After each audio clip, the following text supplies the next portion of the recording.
almost shifting. We got pizza, moving boxes, or else Checkers beats us.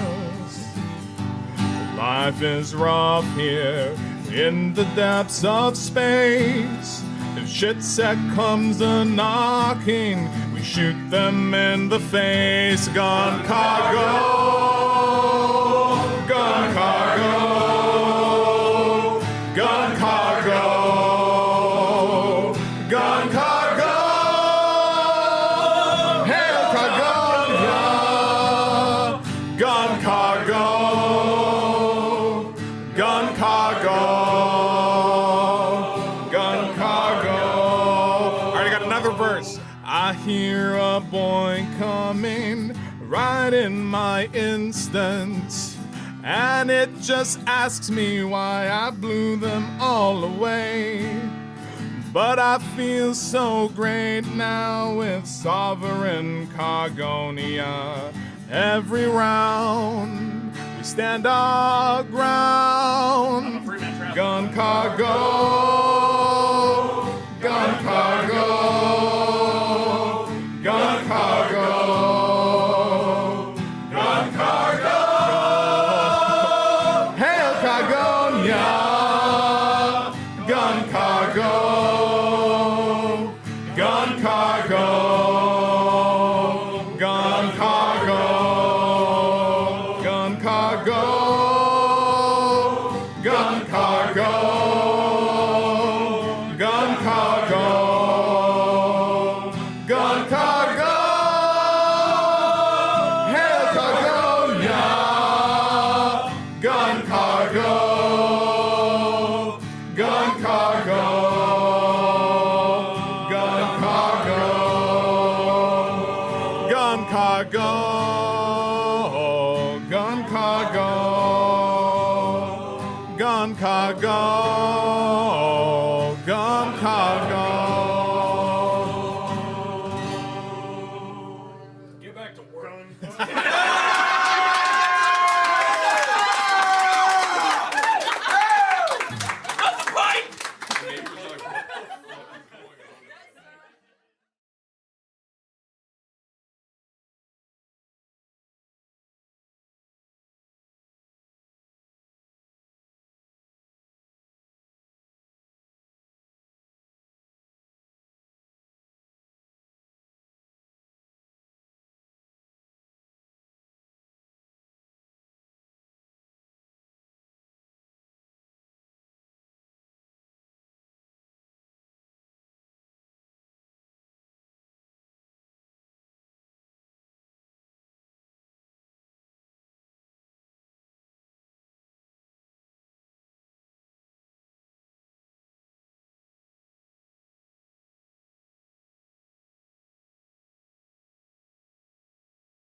You know, it would help if I turn on my sound.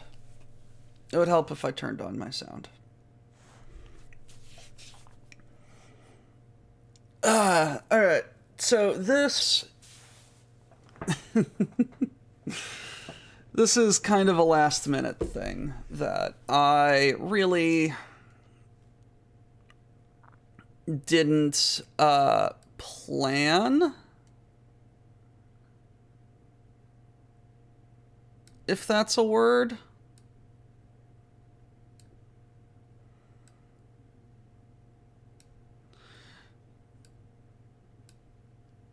You know,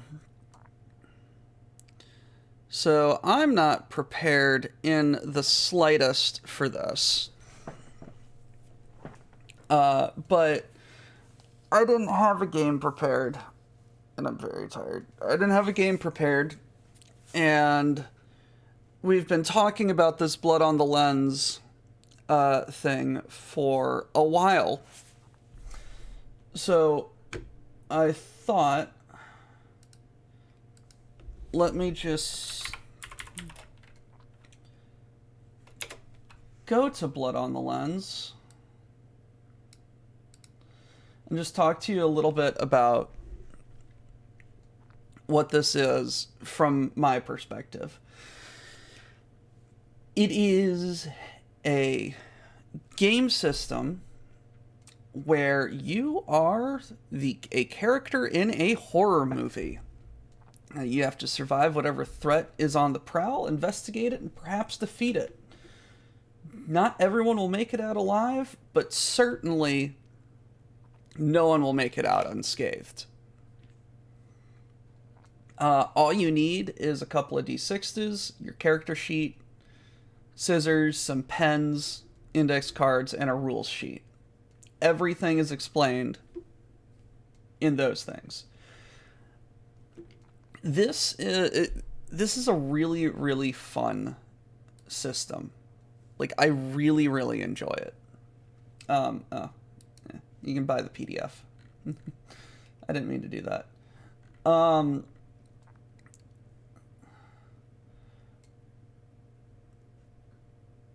Where are we? Twist. So when you make your rolls, you can make an action, you can get called on to do a reaction, or if nothing else, like, director just wants you to roll some dice to see what happens, roll some luck. For each pip you have in something, you roll a die for it. On a 5 or a 6, it works. If it doesn't, it doesn't work. Some rolls will award you adrenaline, which is basically a banked reroll. So if you've been failing the entire session, and if it finally comes to the big confrontation, you can be like, no, I'm going to succeed this. I'm just going to keep rolling adrenaline. Then you burn all your adrenaline. You're just like, okay, I'm back to being useless. If you roll doubles of the same number on a roll, there's a twist. Could be good or bad.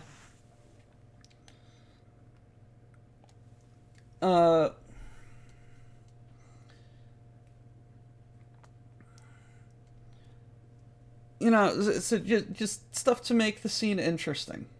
You know, this is a movie, so we need to make things fun. Let's get some music going so that my headphones don't keep dying.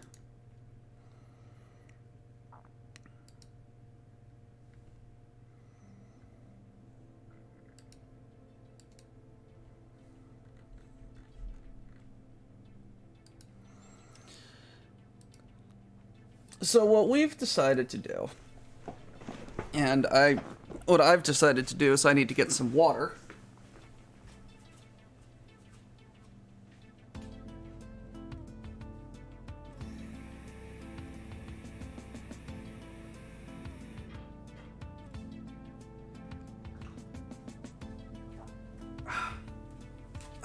Delicious tap.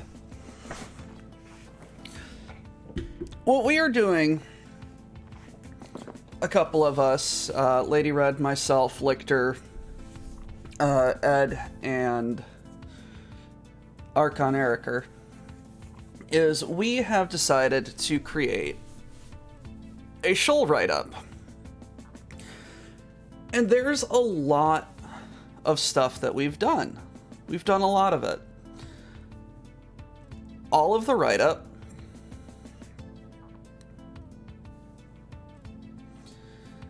has been done. Now comes the hard part of making the characters that we want to play with.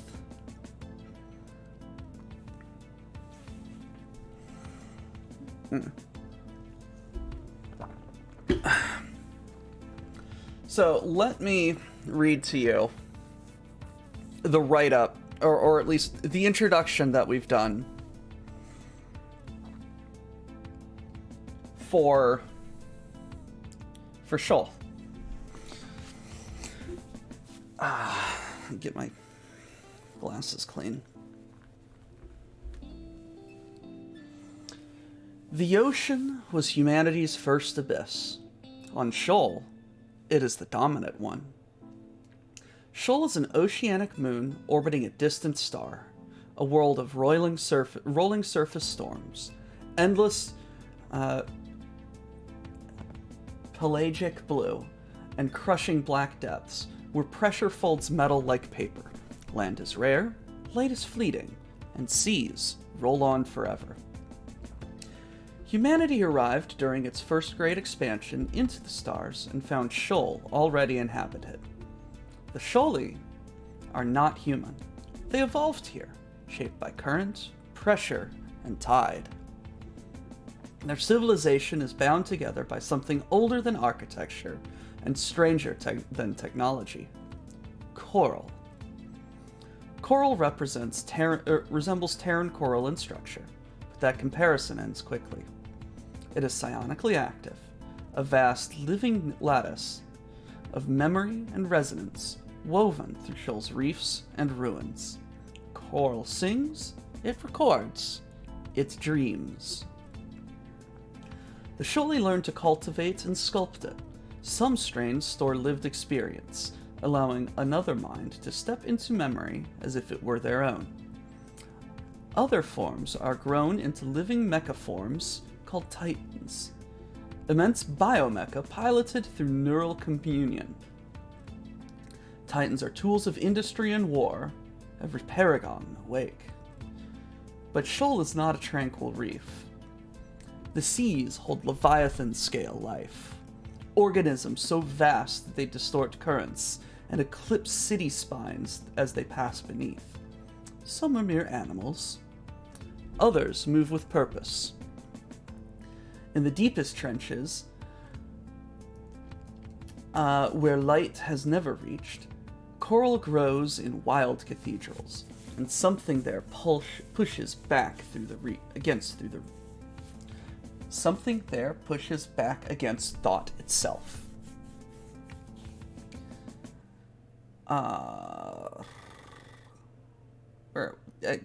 Damn it, I'm tired. The psionic field that binds Shoal is not silent background radiation. It bleeds into dreams. It leaves fingerprints in memory. It shapes myth. On Shoal, wonder and terror share the same water. And when you descend, something always notices. Is there a way? Oh, hey, look at that. That's fun.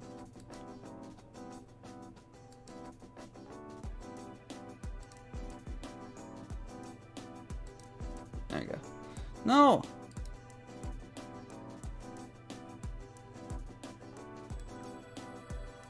Ah!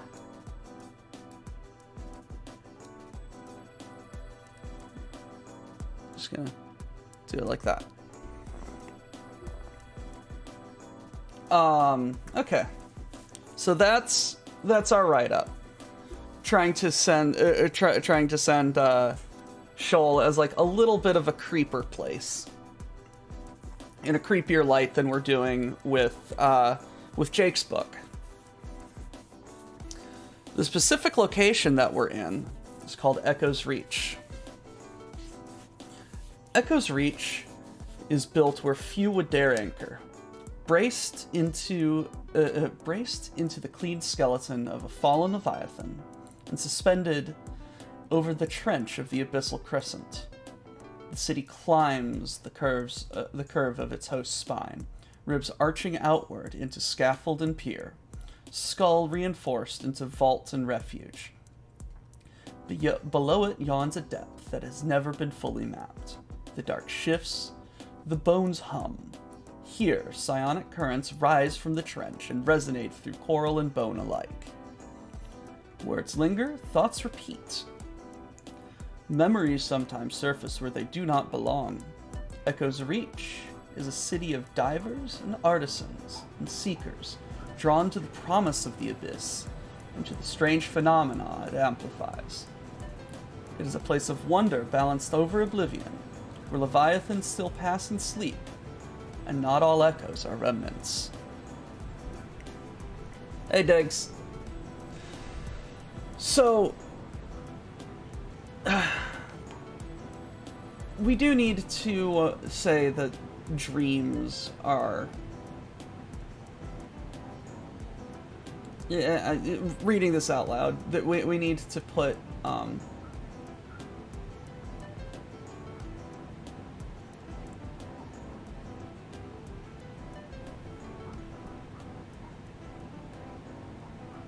you need to put it online here. See, the strange phenomena it amplifies. Here, dreams can be very real and hold very real answers.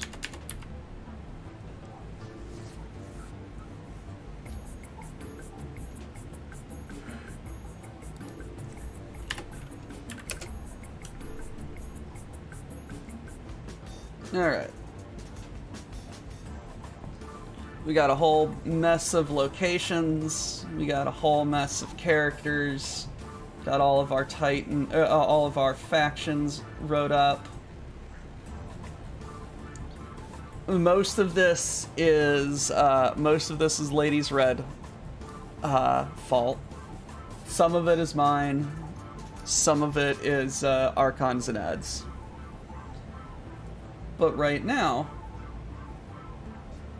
what I want to work on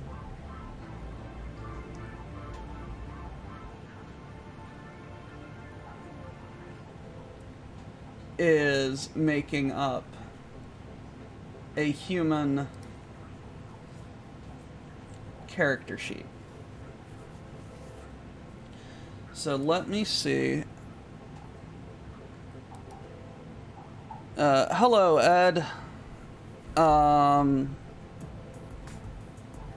Give me a second to get set up, and I will probably try and get you in the Aux voice chat.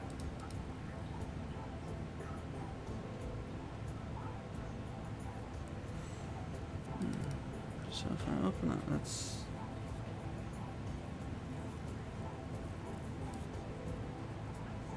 Yeah, that'll work.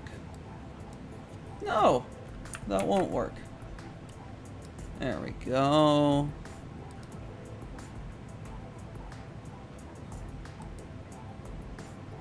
I mean, there is a voice chat in there called WBPL.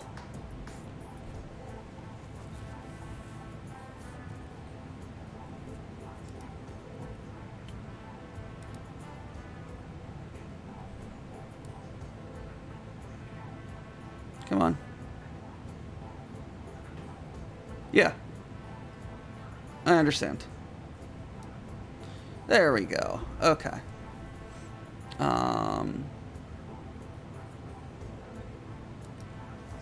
There we go. Let me just be over here.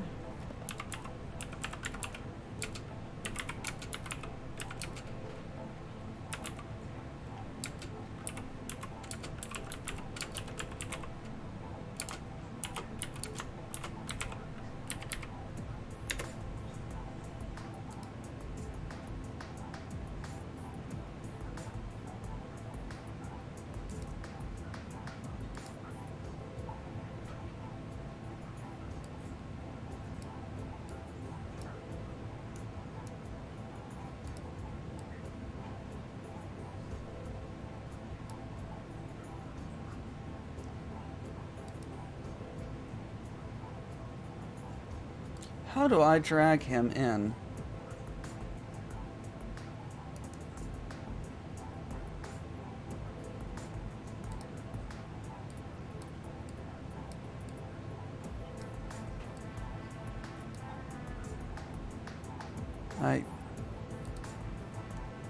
Okay, so what? Ed.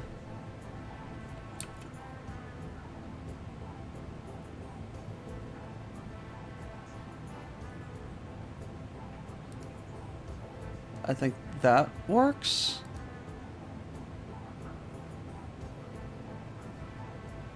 How do I physically drag you?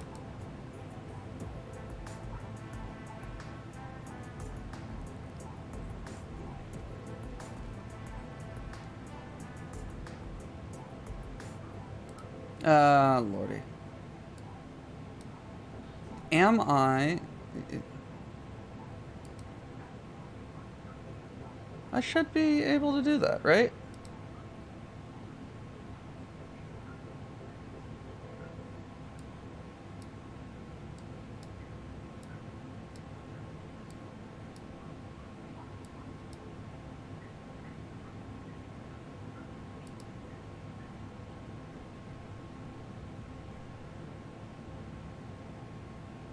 I have no idea what I'm doing. Professional shitpostery is profession.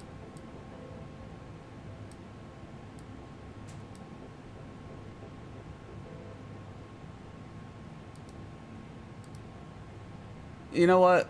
Hey, come to that Blood on the Lens people voice call, alright?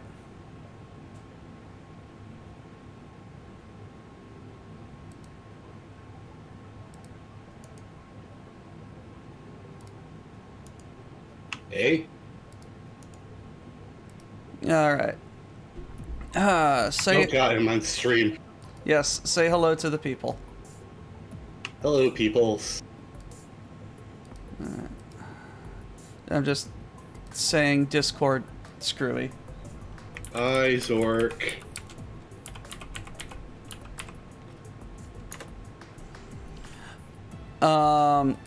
So...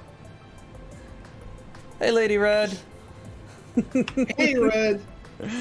Why is Steam starting up now? Please don't. So, we came up with a, we came up with this character sheet. This is essentially all of the, all of the direction that we have done about how we want to build our characters.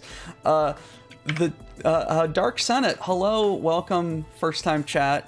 Yes, we do play D&D. We don't play D&D on stream. This is not a live play kind of channel.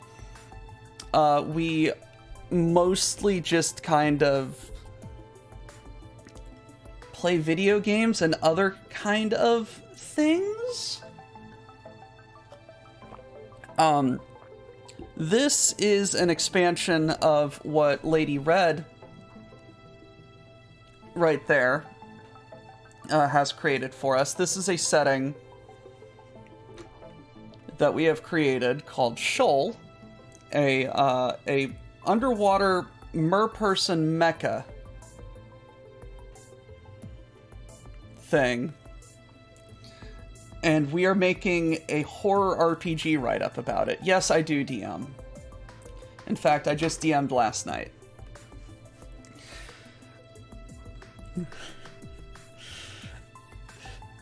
It's all work lets me have, man. Alright. So, as Ed is our resident human expert, that we are going to create the human character. Yeah. I went a little overboard. I saw your notes. I saw your notes, man. Yeah, that was like that was stream of conscious. Like that like it you know, like abiotic factor where you're doing the crafting, coming up with the recipes. Yeah, that kind of happened. I am not active military, no. So why do we just have why do we have a character sheet named human? Because humans are rare on Shoal. Humans are very, very rare on Shoal. Our main character for the book that Lady Red is writing, yes, is human. But we that's just a lens for us to start exploring Shoal, because we don't know what it's like either. Yeah, and the organization that Jake is a part of is very close with the Shoal. At least that's kind of like my internal justification, like why some organization would just send a human completely by themselves. All right. So what I have just did is I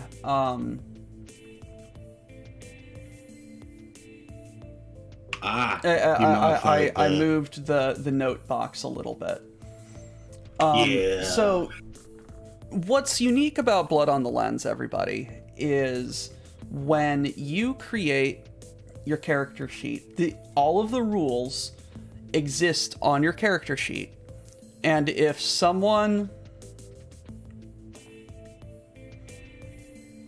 you take 3 or more damage up here, you rip off a part of your character sheet. It's great. Oh yeah, I'm super excited for that. It is so good. The more I dig into this system, the more I get excited about sacrificing stuff. All right. So let's start with the basics, Ed. So and then figure stuff out. So in the character sheet that we're basing this off of, they said there are weapons that we can use. So I'm going to create a box about right there. And turn this down to, I think, 24? No. 18.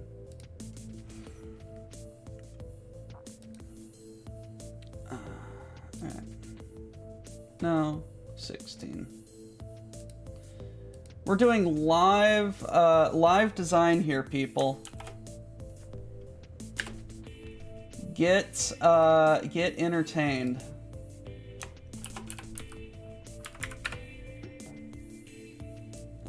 No, that needs to be like 14. So normally I think we decided what humans don't use proper weapons. It's like I kind of thought about it later, and it's I may have been going to. So okay, there's like, how do I put this? Human civilization is kind of it's very. I don't want to say civilized. It's very, like, Shoal's kind of an anomaly because it's such a wild place. Yeah, no, as we keep saying. Yeah, so there's a lot, and there's a lot of politics going on the human side of things. So it's like. Your normal human civilian wouldn't have weapons, but these are not normal human civilians. Yes, but we also have a human character option who is literally I am Guns McGee, the gun dude. So, I, yeah, right. I, like it's the when I was kind of noodling this. I kind when I was kind of noodling this, I was kind of I chose expert weapons to just sort of break out all that stuff, and I am having trouble finding words for this, but No, like, don't we all, man? Yeah. I when I was moving away from the defining the job as like you've seen my notes, I moved away from the job thing and toward a sort of more unified perspective, and then doing like a sort of like a final teen or antiquarian approach for everything else. For those of you wondering, these are literally the official classes that he was referencing. Yeah. But yeah, okay.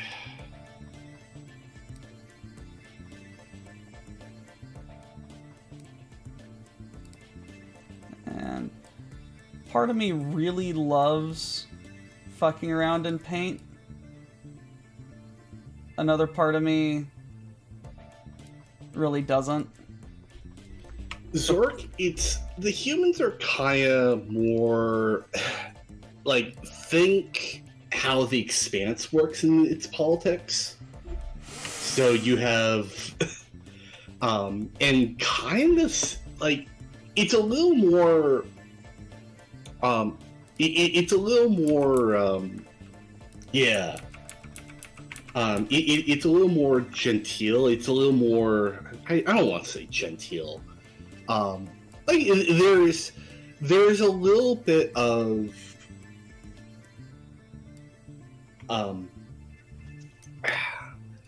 it's definitely work in progress, Bully Snake.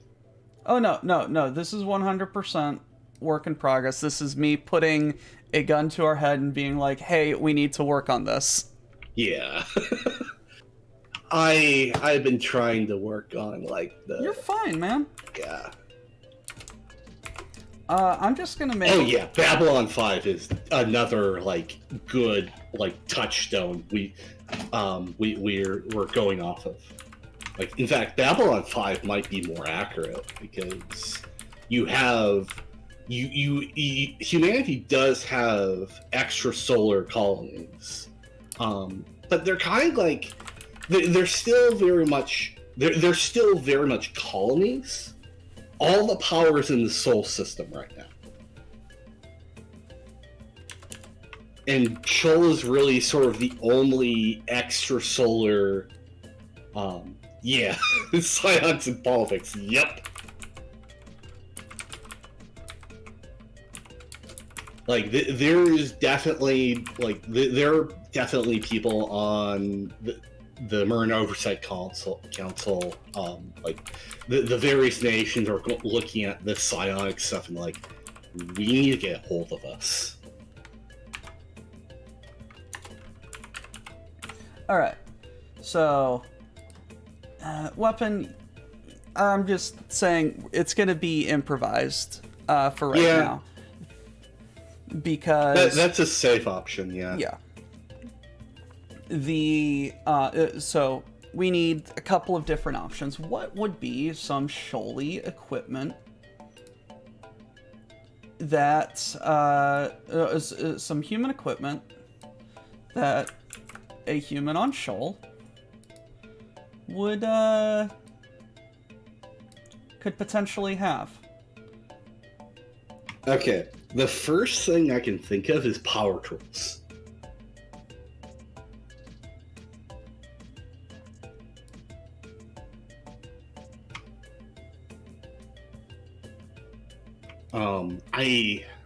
So like power tools maybe, or just tools in general. Let's see what else. Like just given what improvised is, like it's okay. So this is the one thing I really hate about paint. It's really such a pain in the ass to work with. There we go. Mostly okay right there. So some of the things that they have is like flashlight, use improvise. Pipe, use force. Scalpel, use aim. Screwdriver, use aim. Okay. Yeah, we can just steal a bunch of those. So what would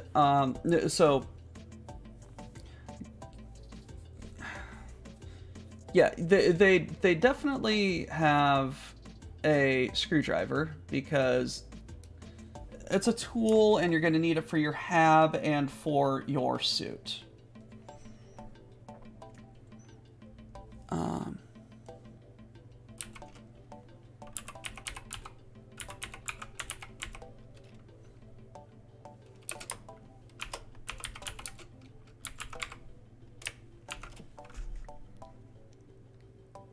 Uh-oh, Lady Red has added side corn jokes to Hungry Like the Wolf. She got very drunk writing Chapter 4.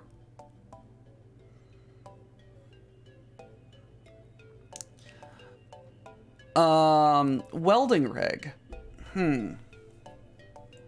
That would be more that would be more a specialized thing for the tech that we haven't really gotten to yet. Again, I don't like. Yeah, we'll talk about that when we get to it. Yeah, we're fine. What else would we? What other kind of weapons?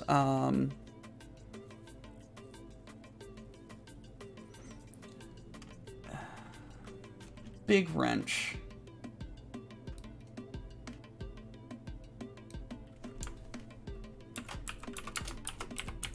Here, let me bring up the stuff for on the lens. So we are not putting anything in stone right now. This is mostly just ideas because we need ideas. She thinks she's improving the story.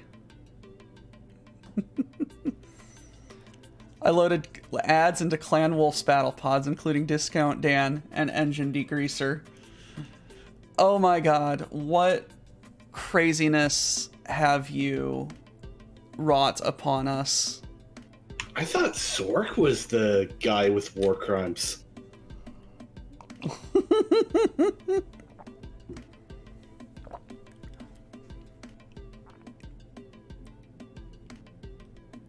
Hello, Archon. You're welcome in here too, buddy.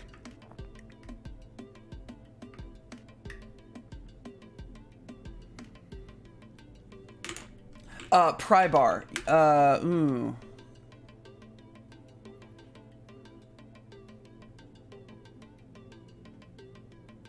Yeah, these are improvised weapons. We probably don't want to spend. We don't need to spend. We can always come back to this. No, so a human as an explorer, as a ambassador and an explorer. Yes, they have some equipment to talk to them that talks about what they were. And who they are. So screwdriver, big wrench. What other kind of things would a human use? We can come back to that. Yeah. Like, I don't think we need to get really stretch our creative juices on this because, like, tools are tools. This is... No, absolutely. Like, I get Archon's point. It's, like, it says something about the character, but, like... Right now, that's not the focus of what we want to do.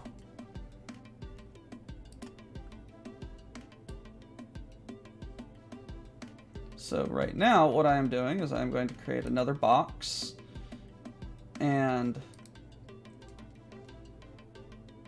we're going to call this I don't know, the... Faction.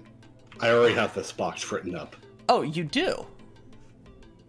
Like, I posted what I have sort of, like, I actually have this character, like, my ideas for this character sheet fair enough. up. And, expert weapons ain't... Yeah. It's, again, it's, like, I was trying to figure out how to pull off, like, I guess I didn't know how to handle weapons outside of the weapons box. Which is fine. Which is fine. There are rules for weapons in the book, but I'm really not concerned with weapons at the moment, you know? Yeah. No human gets to merge system. One of the...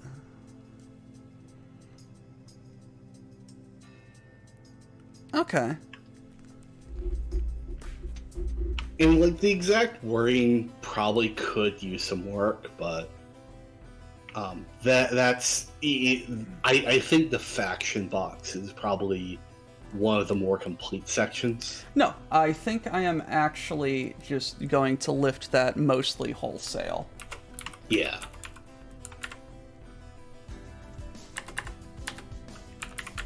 Faction.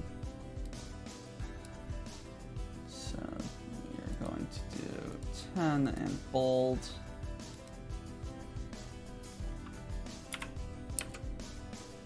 We're going to unbold and 10. No human gets to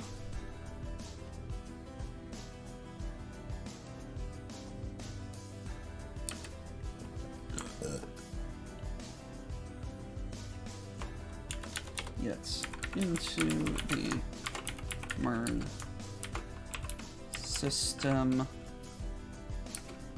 by themselves.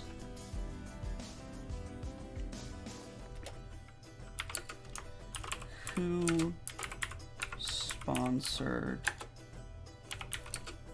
you?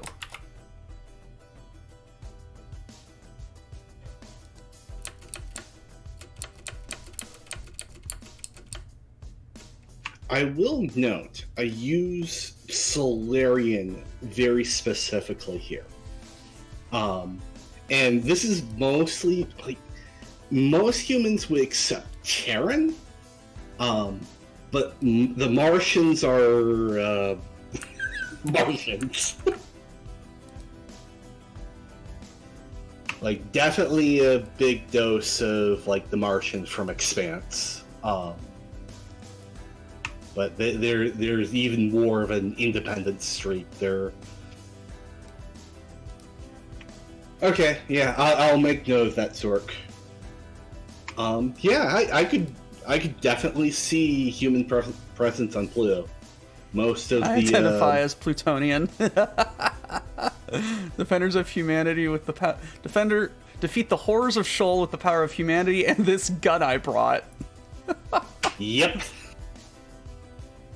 Like, that is something I could see a soldier, like, some sort of military personnel doing. Like, saying, this is my rifle. There are many others like it, but this one's mine. Okay, so... Yeah, Digiman, I know, but it's like, from this, like, that is as far as I could determine the sort of Solarian... word for being from the Sol system. From one of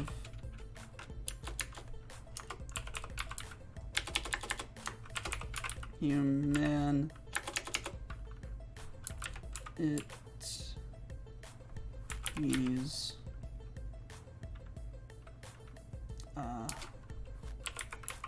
holdings in the Sol. Come on.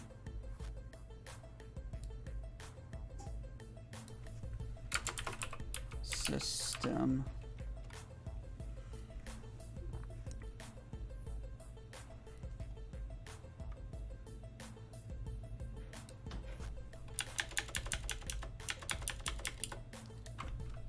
That's not plural humanity, that's possessive humanity. And in these...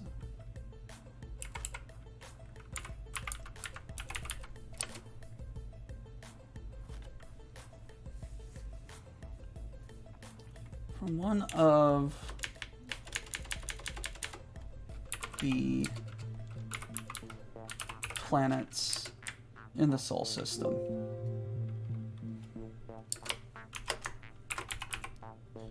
Terra, Mars, Jupiter, no. Earth, Mars, and Venus are the big three nations. I'm kind of still in progress about what their full like national title is. Like I'm pretty firm on Martian Republic. No, absolutely. I'm just trying to... Not saying that what you have written doesn't work. Like I was just trying to fit a etc. in there. Yeah.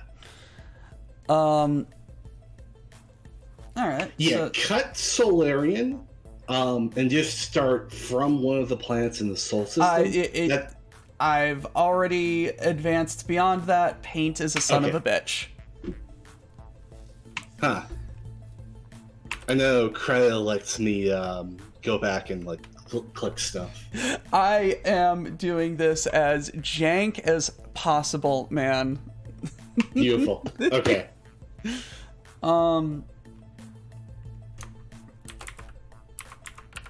Colonist from one of humanities. From one of humanities. Extrasolar colonies. That one just kind of fits in really nicely. Beautiful. Forester. Don't. Yeah, actually, never mind. This is faction. A recruit of the Forester Society.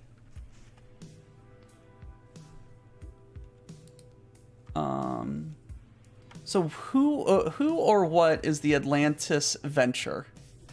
Okay. So, it gets into a little bit of how the various trees and laws work, but the very simple way of putting it is they are sort of like honestly haven't completely nailed them down yet. But like everything. But they are an organization that wanted to settle the Mern system to pursue transhuman endeavors. Like they're sort of like they're kind of they're like they're a special interest group. They're like halfway between like a corporation and like almost a cult. Sounds like we might need a little bit of a write-up on them in the documents. Yeah. Like, I have done work on them before. I have posted stuff. In fact, they predate the Forsters. Fair enough.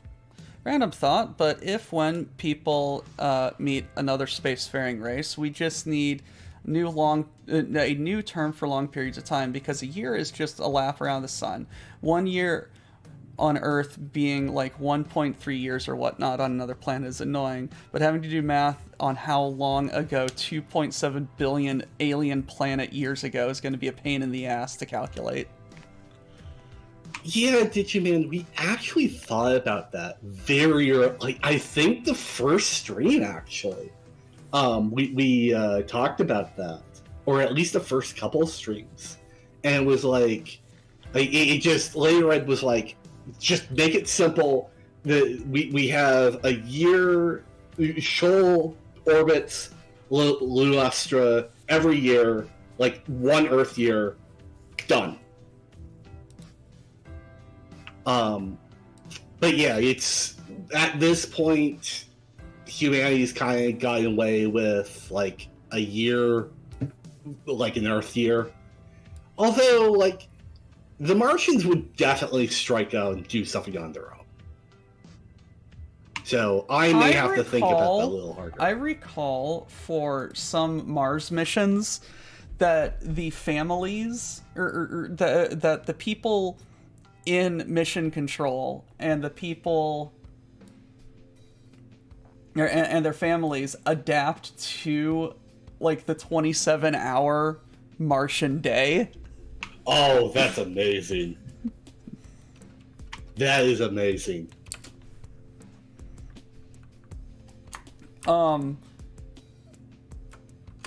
Because like you just kind of need to, you know? Yeah. All right.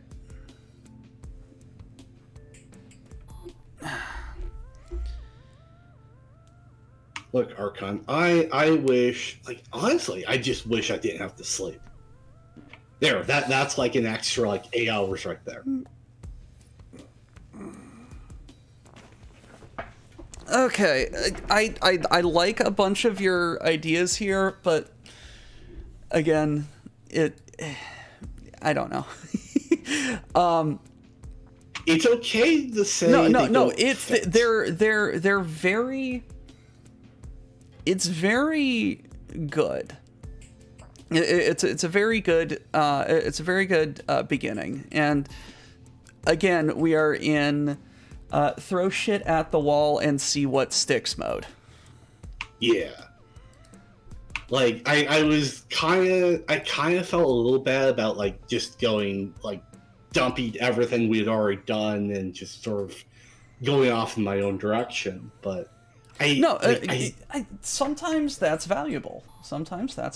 Dead ends are valuable.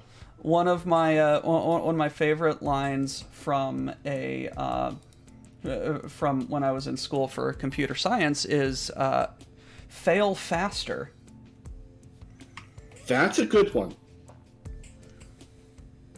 It's kind of the same vibe as what is it? Move to failure, the failure with no lack of enthusiasm. Mm-hmm. Yeah. All right, so let's. I think we should work. This is good. This is good, and I like it. What I'm going to do now is make another box. So, before you continue further, yes, there's a reason why I did not include a connection box. Yes. Because, like, you're playing the human. You're sort of the odd person out. Like, you're like, this is all new to you. This is true. And, like, your faction is the thing that brings you to Shoal and theoretically points you in the direction of Echo's Reach. Like, you are here probably because someone higher up wants you to do something in Echo's Reach. This is fair. And this also allows us more room for a little bit of role play. Yeah. A little bit of role play. So faction outside of So reason you are here outside of the faction. So that's where I was going with the job. Because, like, the whole job thing is actually kind of important. Like, what skill set do you bring to the table? Like, why do they... Well, I know why they need to send a human down. Because there's, like... The water is a great insulator. Or... it's kind of like... never mind. But it's like getting signal no work well in wire. Oh yes. Test Archon, you're correct, especially for Atlantis venture. Hello, welcome in. Oh.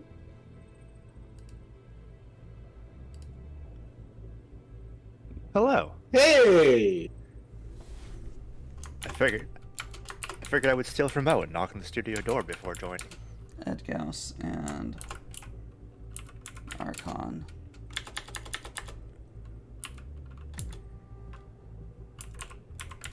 Are joining for Shoalnanigans. All right. This is fair. No, so this kind of is helping me like block out like how much room we're going to have for jobs and everything like that. So I don't feel strongly myself about the about like the you were asked for by name, what job, because the job is I very much like the thing that we were having. It's just like there's 3 job options, rip off the other 2. You know? Yeah, I get that. Yeah, Like, I just feel that's that, very striking. It's striking, but like also think about like what defines a human to say. Like it's I don't think it's necessarily their job. I think and I think and this is also kind of getting to the issue where when we were talking about this last, we were having trouble just fitting everything in each like little box that the Prodigy framework gives us. It's like I think And it was just like a right. grab bag of like just random stuff. Yeah, I'll get to use work in a bit. Actually, I can quickly answer that right now. Navigator would probably be a human like exclusive job. Just like based upon like it's unknown if humans can, or not humans, Sholai can serve as navigators, and I'm talking about like almost like a guild navigator from Doom. Like our spaceships have people who what they do is they go to sleep, but they're also hooked up to the ship while they sleep, and they use that to perceive what humanity now knows as like low-level psionics, and that helps efficiently guide the ship and efficiently get ship from one star to the next.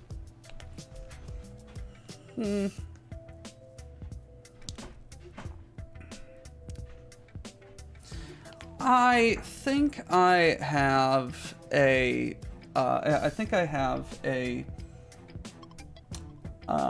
compromise to this box. I think I just Okay. Why are you here? And just do like a blank spot. Looks I've like got an a idea. couple options. Yeah. Okay. Choose one.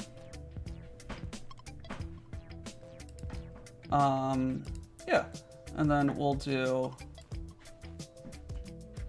one. Damn it. I love Paint, guys. Paint is such a good program.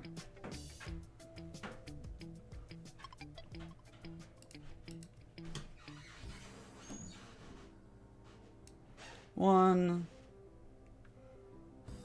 So, why are you here? Doc, check the chat. Zorka, great Motivate. idea. Yeah, motivations, money, adventure, and duty. That's essentially what I'm doing. Loyalty to my faction. They need me here.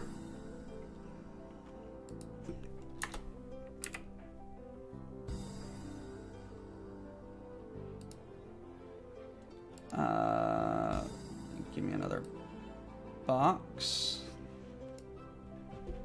Here for the money might be another good one.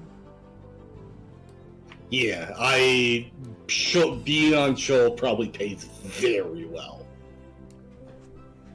And I think one of the other boxes should be I Beats Prison. am broke. It beats prison. I am broke and desperately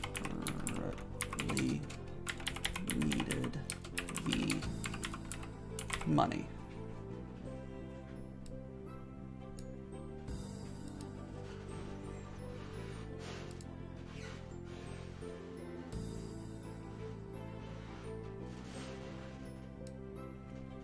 Okay.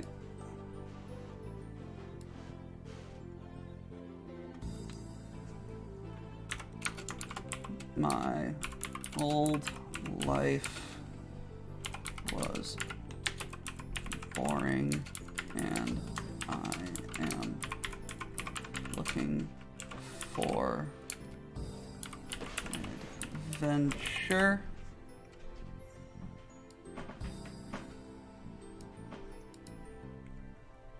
And then finally,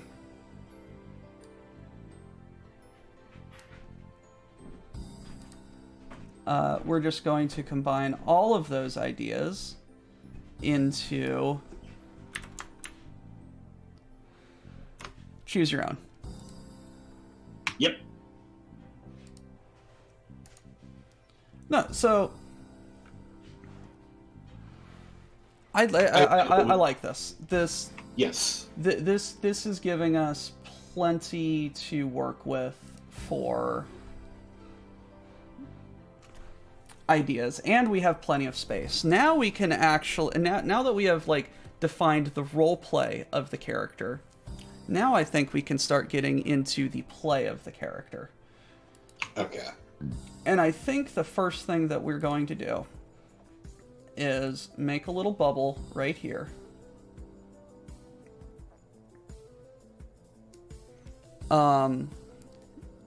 And use, how did you say that? Size sensitive, yeah.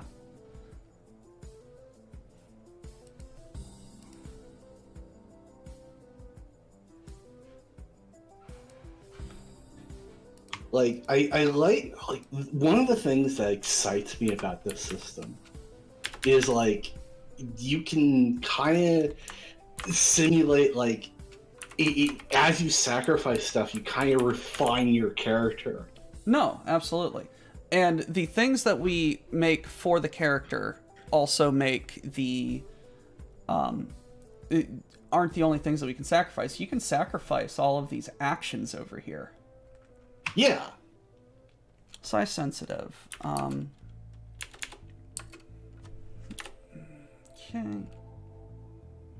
So, Doc, Yes. there's a reason why I did no shroud instead. Mm-hmm. Because what you can do is make it a sacrificial ability, no shroud, and then during gameplay, oh no, I filled in 3 trauma. What am I going to do? Well, I have this double-edged sword, no shroud, and like, due to pressures of dealing with this highly psionic environment, I now have awakened psionic power by sacrificing this trait. I was more or less operating underneath the underneath like an idea that the reason you were chosen for this particular venture is because you're psi sensitive. Oh, so you want to make every human like chick? Yes, yeah, just minorly, you know. Well, yeah, that's about the most humans can ever be. Yeah, and I was gonna say no. You get a +1 to notice.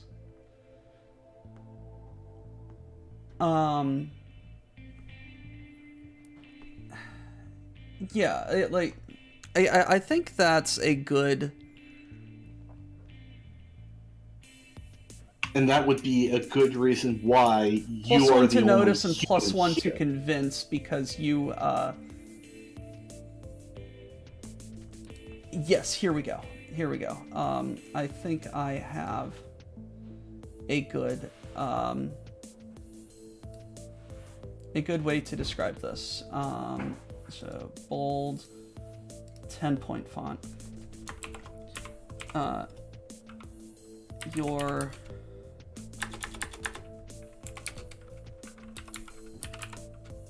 basic psionics give you a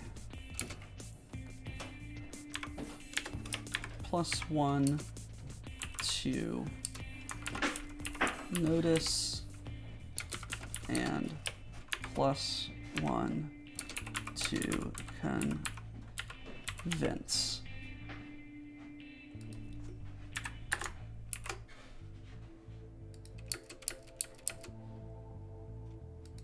Like, did you? Yeah. Strictly speaking, sorry, you were reading Digi. Go ahead. Yeah. So we've kind of the sign we have worked on, like we have defined how psionics work in the universe. It's not like it's more of like an empathic thing. There's no like outright telekinesis or pyrokinesis. Like I could see the automatic writing, but and we've done. There's a little bit of actually there's a lot of psychometry. Like even like for our plan for the story, there's like the Shoalnanigans are like holding, like feeling the stones and like, oh, this is how the psionic impression. So that's definitely fun. But yeah, it's very, even among the Shoalnanigans, it's very like muted or I don't want to say muted, but it's very empathic. It's more of a way to communicate and transmit feelings than it is to Yes. control an environment. Yes. It's like pheromones or speaking.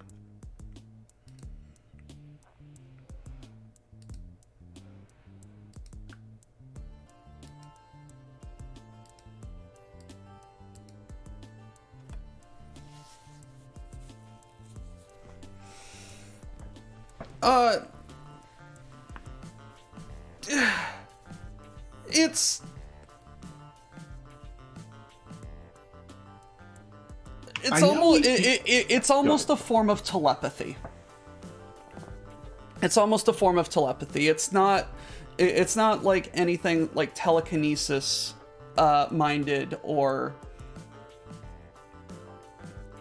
anything like telekinesis or stuff like that. It's more of like a secondary form of communication. I think like nonverbal communication, body positioning, hands, that sort of thing for most of them.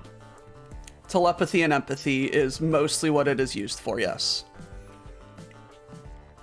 Now there is, I think especially like the squids, the Selphinids, I think there is like lumiokinesis, where you can control lights, and, well, not so much control, but generate lights and even manipulate electricity. But that's like on the higher end of things. A Shoalei would actually have to practice, and like you like even among the Shoalei, that's strong psionics. Mm-hmm. Yeah,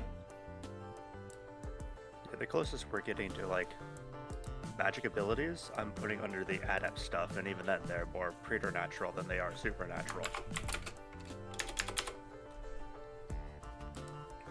And again, those are the adepts who have like strictly dedicated themselves to one aspect of Shoal at the cost of other things. Alright. So now we're, I don't know what to call this. Job, occupation, I misspelled that. Profession. Skill set.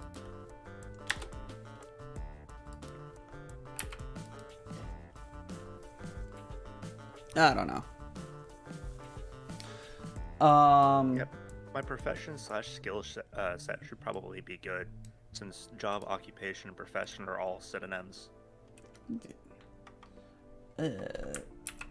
Okay, what did you guys say? I throw. Go ahead. I was suggesting my profession / skill set.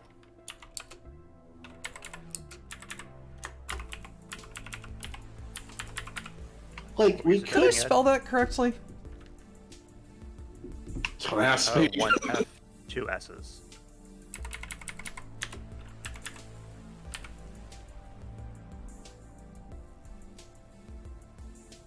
Okay. And then... I noticed a bunch of the blood in the lens abilities are like full sentences instead of like just like a couple words. So we could do like, I have a particular set of skills. Yeah. We can mess with it later. Absolutely. Actually, yeah, that'd be a good one. I have a particular set of skills. Then Yes, but how this to decide is of it, going what to are they? be... You choose them. This is going to be based off of the power node down over here. The sneak node, we're going to turn that into something else. Well, what we could do is I could go back, and this would just be lovely for you, Doc, but like I could just go into the generic character sheet, pull that skill list, which includes a specialized skill for that. Night Owl, are you okay? I think he has a cat. Alternatively, Doc, you could take the one I posted, where I have actually added the 8th one down there.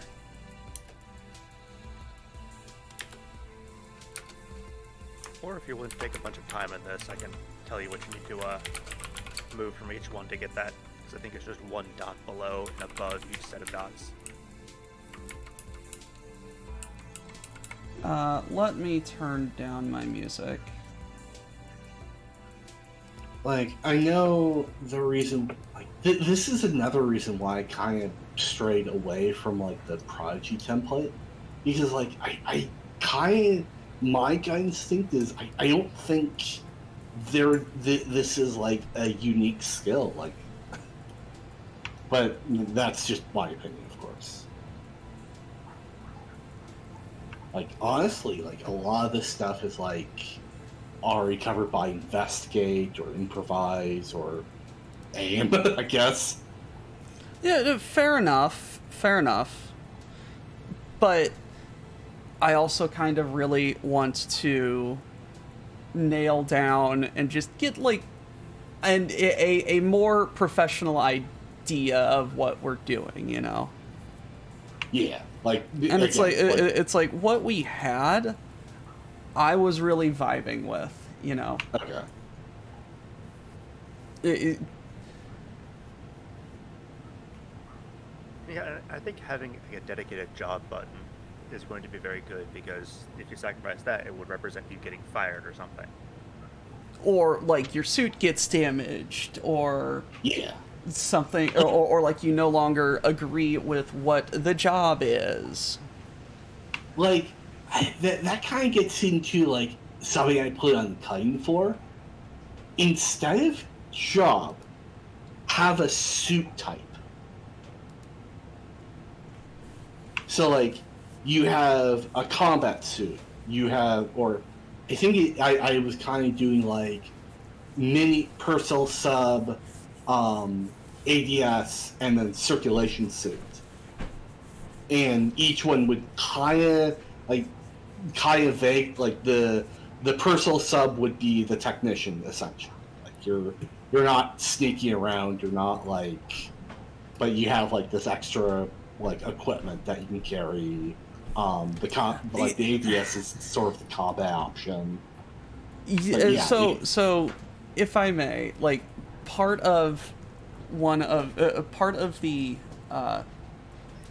onus of this is you are a regular person, about as regular as a human on Shoal can be, but you are a regular person and only carrying the stuff that you can physically carry on your back. So for a human here, that's not really going to be much more than their suit. So it's just like, I don't really want to have bloated equipment like that, you know. It's like in a setting where we have literal whales as characters. Okay, shush. But I'm trying to communicate, like, this isn't a traditional RPG where you can just be like, I open up my backpack full of things and pull out the Deus Ex Machina.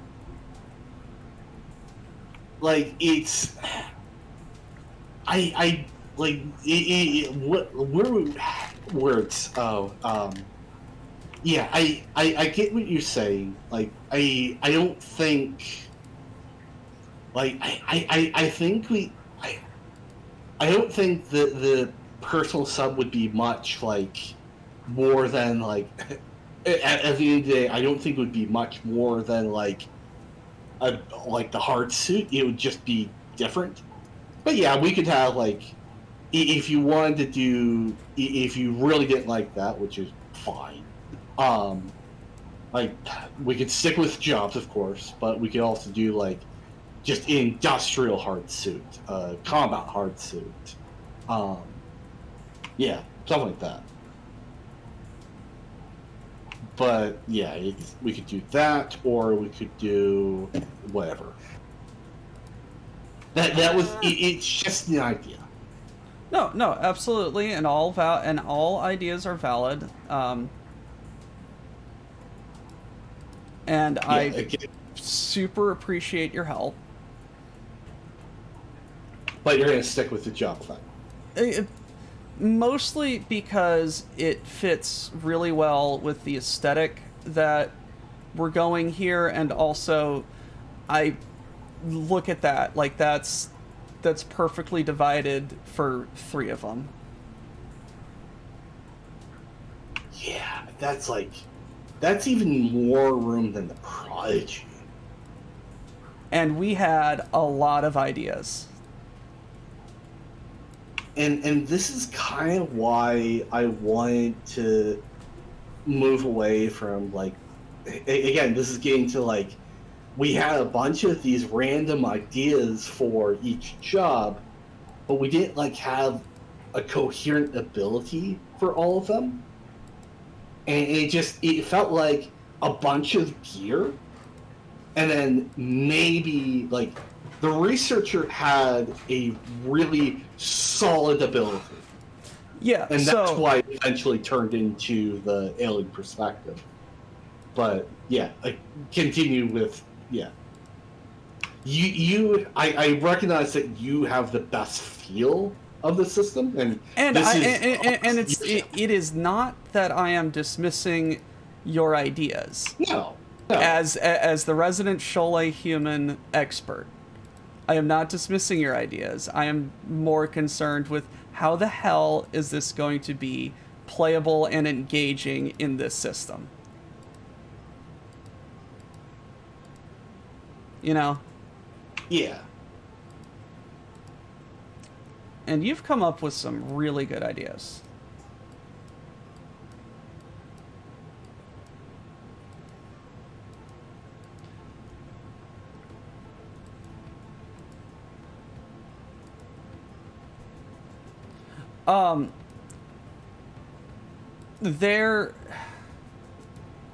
The thing about armor, Zork, is armor is only as good as how much paper you have.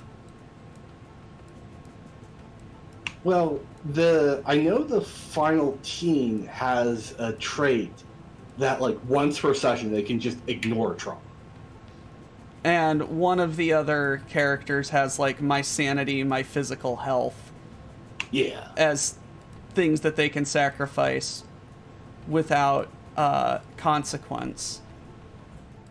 And a couple others have a, like, once per scene, you roll a dice, and on a 5 or 6, you ignore trauma that you can also sacrifice.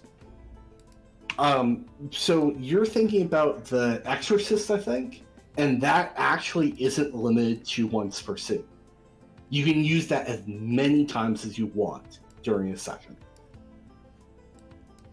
But it's luck-based. You have to get that 5 or 6. I maybe think of the Exorcist, yeah. I know there's a few of them that have that. Which is fun. Yeah, Divine Protection. Whenever you take trauma, roll a die. On a 5 or 6, you take no trauma. Yeah. Oh, but you can. Yeah. You can sacrifice that though. So. That gives me an idea for something that we could put down here in this space.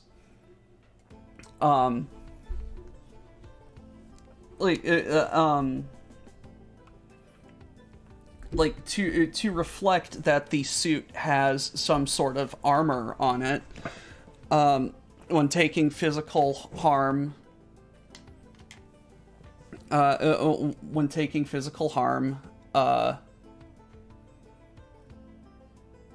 your on a 5 or a 6, your suit deflects the physical harm. Okay. Like I would. What's up? If we want to have like the soldier on here, this would come at the cost of some of the powers on the inside.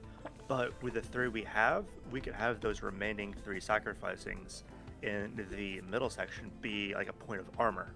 So one of them would say, if you take trauma, you roll a d6. One of them says on a 4, ignore your trauma. The other is on a 5, and the third one's on a 6. So you could sacrifice your armor, and then you just lose like one of the dice. So you might end up with, hey, on a 4 or 5, I take it. But then with the other professions, it would be sacrifice the 4 and 5 armor for, say, the researcher, so you only ignore it on a 6 to start out with. But with the soldier, you might have all 3 of them.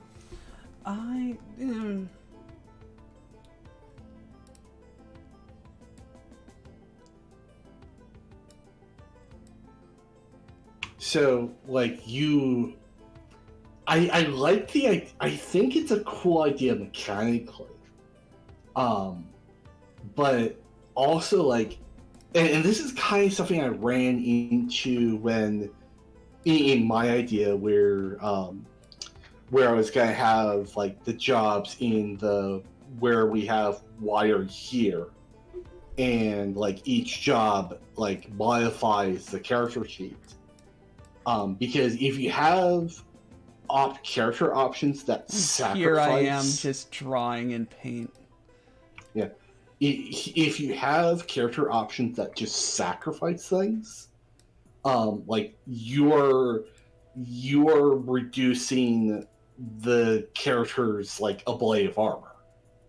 Like I guess that's what you're kind of going for, but like Yeah, I noticed that like go ahead. as you hit multiple trauma levels, you can choose to get rid of some of your armor, and now it's ablating away. But this Yeah. would be a stop before you have to get rid of like sneak or your skill set or anything else you have.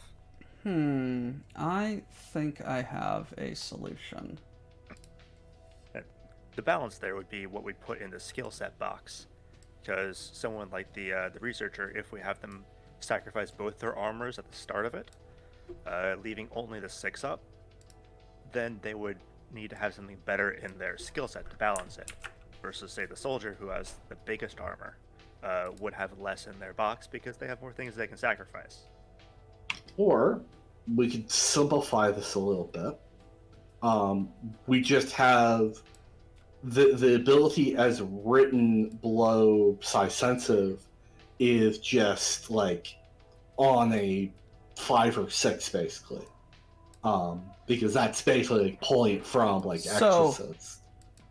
What I'm doing right here, gentlemen. Can I finish my thought here? Yeah, Doc? absolutely. Okay. So yeah,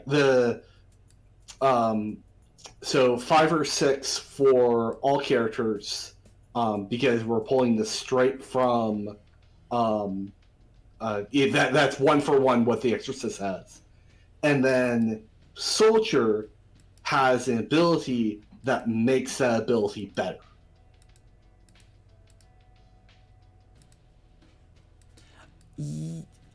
Yes.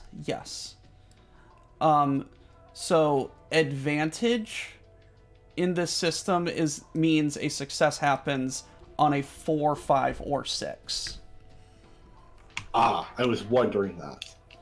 So yeah, Soldier, you have advantage on armor rolls. So this is going to be I'm going to call this Armored Suit.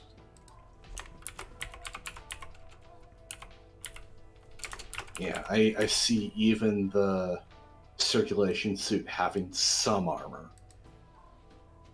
I mean, it has to be reinforced. Yeah. Doc, you're Yes? thinking of Blessed and Cursed. What's going on? Advantages, and you're thinking of Blessed and Cursed. Oh, yeah, advantage is just another... It's a bonus die. Yeah. So that being said, we could write it down so that the soldier is considered blessed for these armor rolls. Yeah. Look at me not knowing my own system that I'm trying to make characters for. Actually, do we want to do that where we have it? No. Oh, what's even the math for this? Actually, no. Hold on. The math is I know where it is. I'm taking Is it either be a physical 50-50? harm. Roll.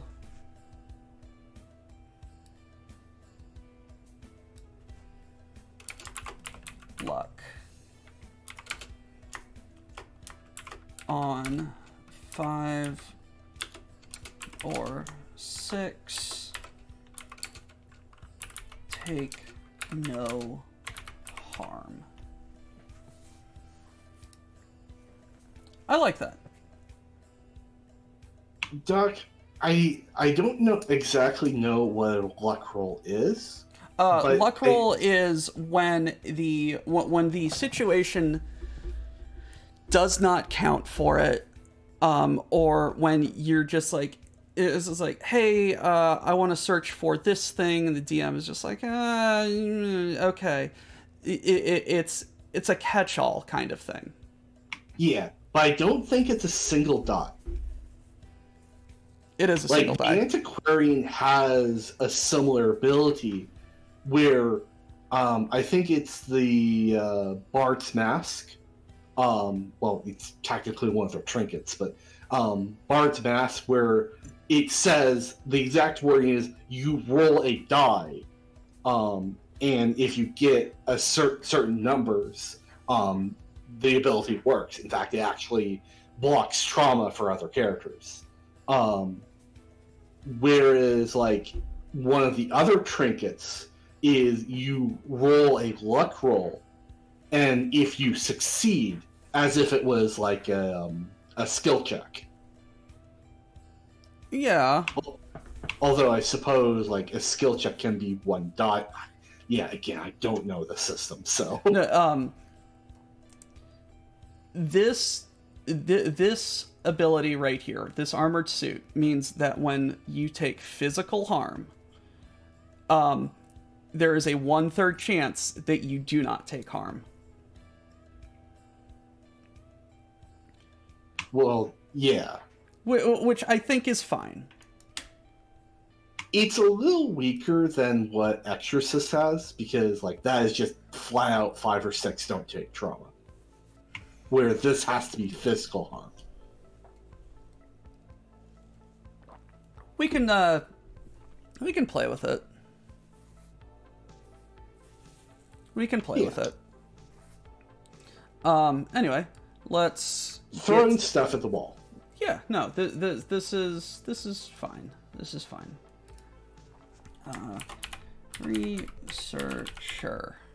Hey, ducks. Hey, duck. I hope the Hi, key situation is okay.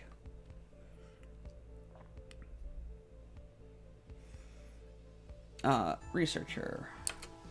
We are going to... The little blurb for this is...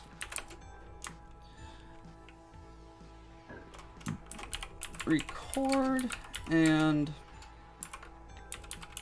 observe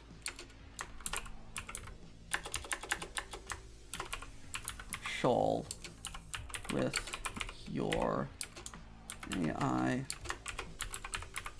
familiar. Yeah, another thing I kind of realized, like thinking about this later, I recall a topic. I recall a conversation with Lictor where I think familiars are a little more common than I sort of initially gave themselves credit for. But the researcher, like academics in the settings, are very strongly associated with familiars. Indeed. Like, yeah, so it's not really a big issue. All right. So, what kind of things did we say that? So I need to have a line here. Typical effects and big effects need to roll 2 5s or 6s.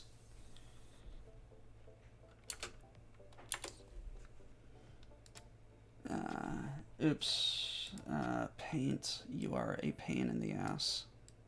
I know Mystic has a clause where it can be once per session for their big effect. I think it's Mystic. Or Magician, I think.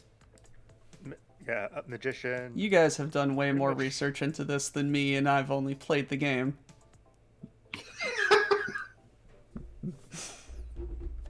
Well, it's once per scene for the big effects. Yeah. And then when you hit level 5, it'll let you do the big effects up to thrice per scene. Mystic is not limited. But Mystic is also, their big effects are, you learn something about the future, you get a message from the dead, or you learn someone's innermost thoughts or secrets. As opposed to Magician, which is teleport up to 100 feet. Everybody is yelling fireball, upstairs. Or call down lightning. Man, I should have looked at this. Like, this is basically like more or less Well, no, Lichter came up with a really good idea for a researcher.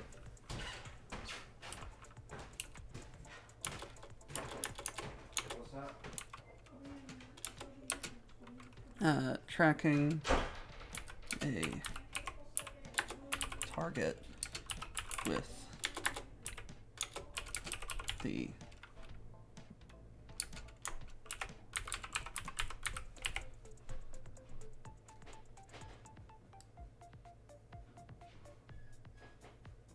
tracking a target with the familiar.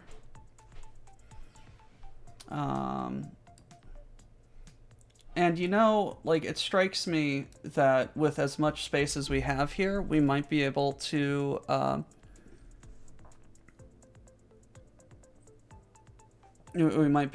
like actually fit more. Yeah. Excuse me, fit more stuff in here. Yeah, I didn't expect you to like take it all of the like rightmost half of the sheet. Or rightmost third of the sheet for this stuff. I mean, that's a good idea, I suppose. it's how it's supposed to go. Stretching. So this is going to be Lichter's telemetry idea. Well,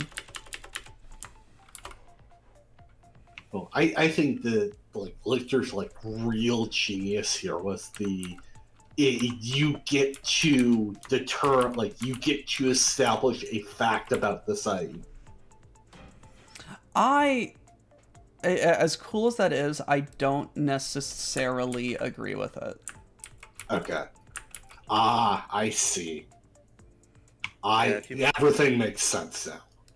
If it's just establish a fact, if the players don't really know more about the setting, it might have something that crosses over to it. Yeah. Also, Night Hour Doc is stretched. I have stretched. I guess I need stretch as well.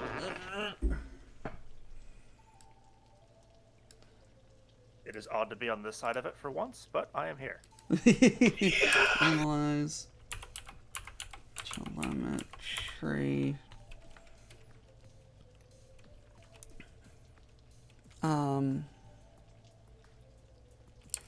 How are we going to word this?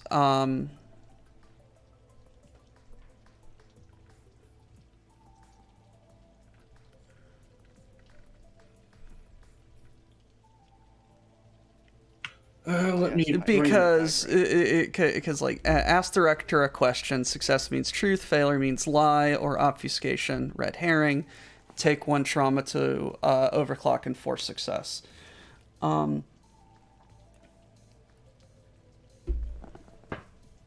Let's see let's actually take a look at the mystic because it might be rather than overclocking necessarily.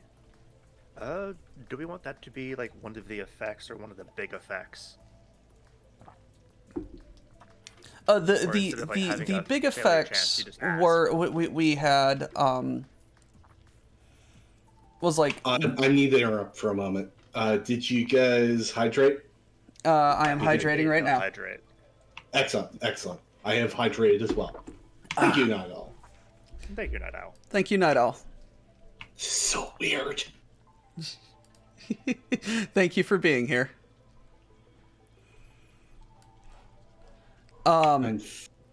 So no, we have some of the big effects, like predictive AI or once per investigation, bank and auto success on an investigator telemetry.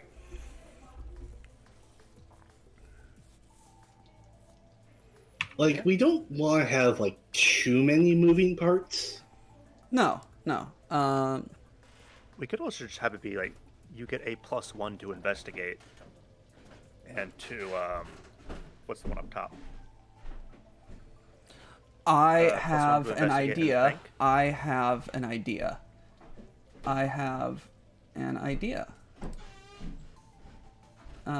I am going to do. Sword chucks. is I am going to create a little bubble right here.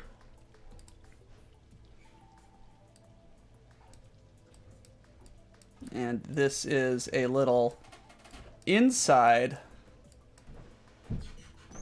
sacrifice.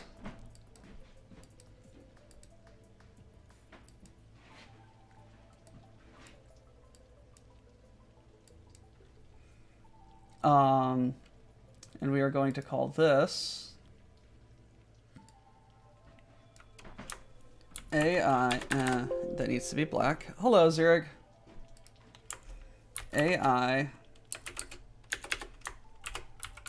familiar.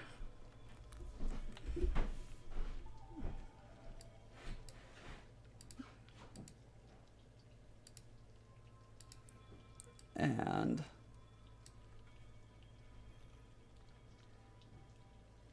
bold 10 +1 to investigate. So you can sacrifice your AI familiar. Yes. Like that's definitely something we should allow. Yes. And like you need to have a slot, you need to have a space for a name for the familiar. Because we need to make this personal. You're not just sacrificing a machine, you are sacrificing a friend. Which That might be better as its own one then. Or do all of these have AI? Or is it just going to be the researcher? It's just going to be the researcher, I think. I could, like, especially thinking about it more, there could be an argument made for the other two classes having familiar. But we do have these two abilities down here as well. We do have these two abilities down here as well. We could move the AI familiar down over here. And that would be a little more consistent with established mechanics.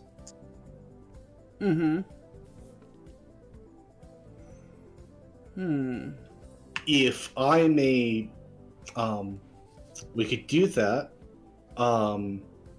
We could also, like, we have a lot of room for the professions. And we do. And here's the thing. If we keep all of, if we figure out how to make each class essentially like equivalent to one of the prodigy powers in terms of not only like effects but like their general like the text, that creates room like we could create some room below and have like in sort of like a mini antiquarian gear list.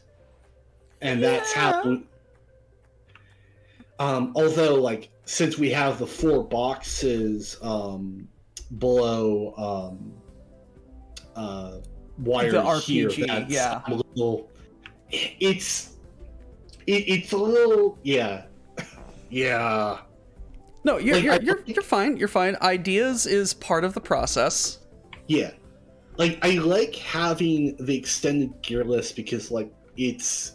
And, like, I know Blind Lens is not, like, Pathfinder, basically. Oh, no. Your numbers are, how many circles do you have filled in? Yep. Yeah, it's a better game, honestly. But it's like having the like a big thing that makes unique, like humanity's technology is something that makes it unique in the site, other than like the fact that humans are kind of aliens. Which is why I've tried to, which is kind of what I've tried to communicate with like these three little boxes. Like, I what may we could, need to move this up a little bit. I realize that that's down in the border, but we'll figure that out. Give me a tagline for the soldier. So if the researcher is record and observe Shoal with your AI familiar, what does the soldier do? oh boy. Come on, you wait. You want to live forever? Come on, you apes. Yep. Let's see.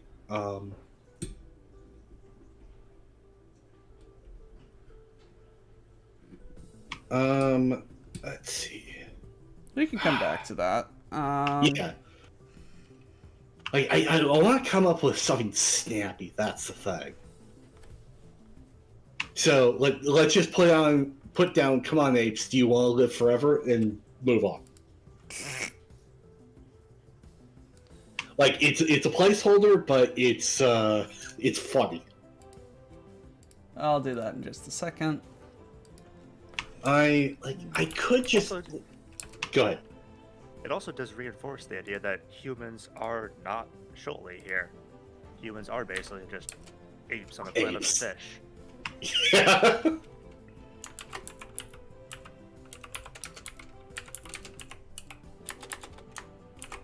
you excuse me a moment? I've run into hydration issues. Oh no. I'm out of water. I'll be right back. Oh no.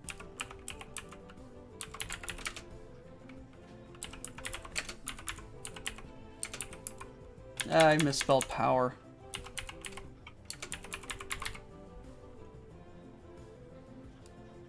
Like, I'm tempted to say, like, for tech, their line is, someone's got to do the dirty work.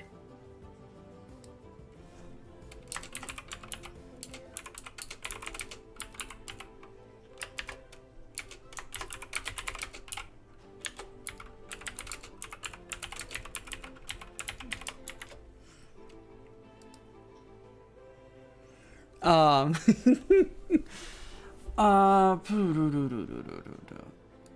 back to telemetry.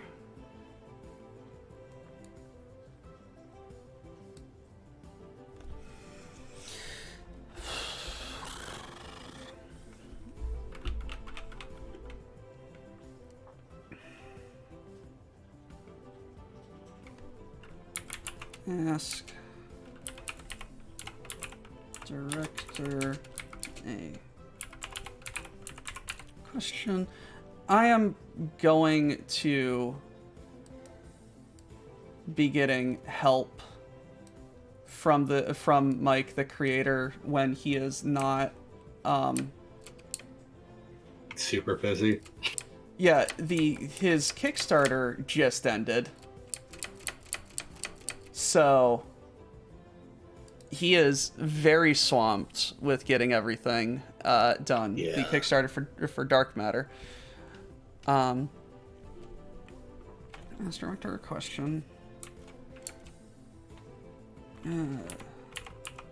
Truth on success.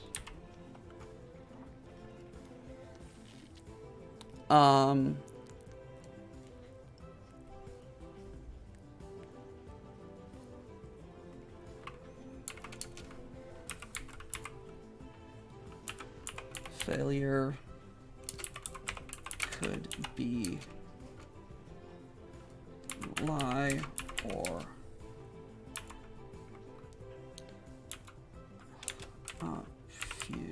obfuscated truth.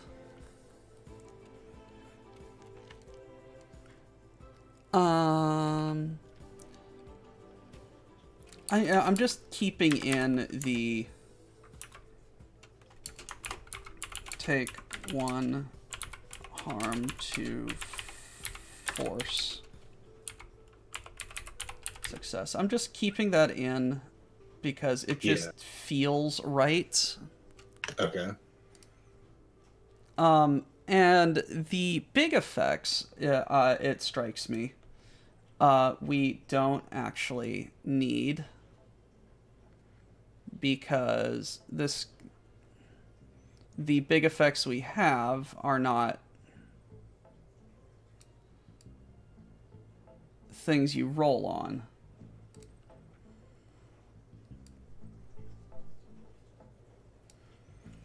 So the first one we had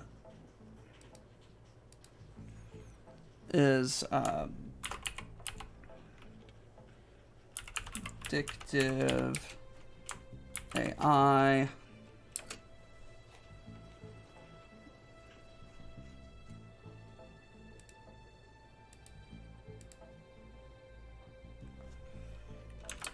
Actually, for Once analyzed per telemetry.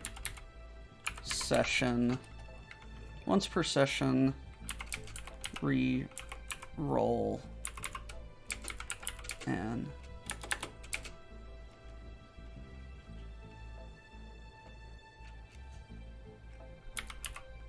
action.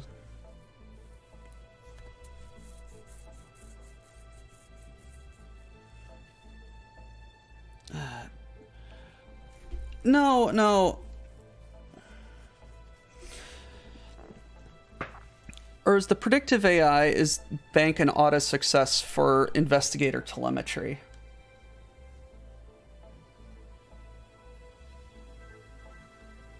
Yeah, once per scene or once per session, automatically succeed on investigate or telemetry. Yeah.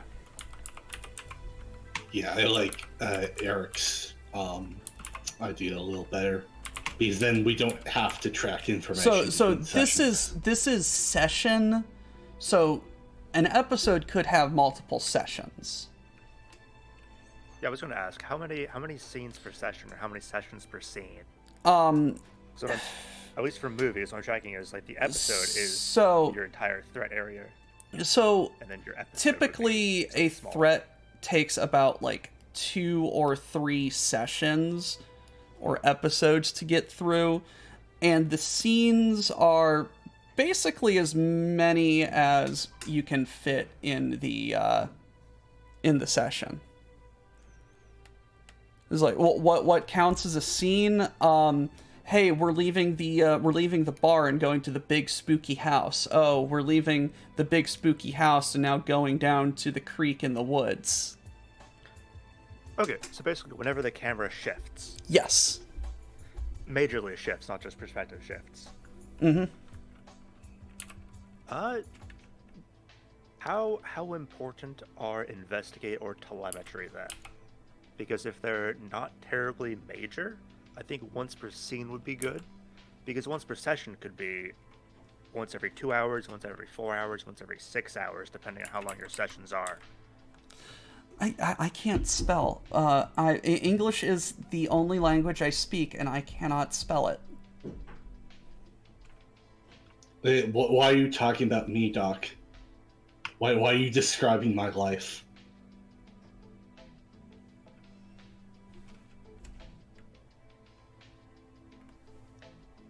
Ed, probably because he's misspelled something. Okay, fair enough. Got me there. Why does succeed have 2 E's? Because English is a language that mugs other languages in back alleys. That's why. And rummages through their pockets for loose grammar. And Exactly.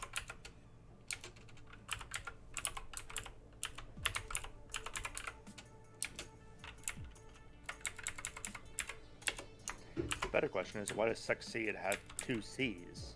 God, I know, right?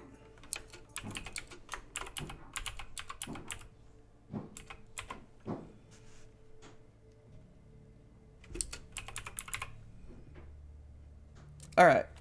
You had an idea for the analyzed telemetry? Eric, I think you're on deck. Oh, that was since if we're going to have the telemetry be, or like the profession be its own box down there. For analyze telemetry, it might be that you get a number of pieces of information equal to your number of successes. Because if its own box, right, you could have like 2 dots, 3 dots in there, so rather than just 1 success, you could roll 3 of them.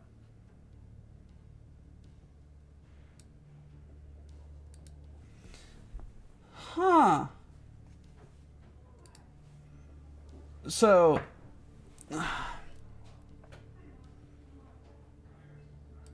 say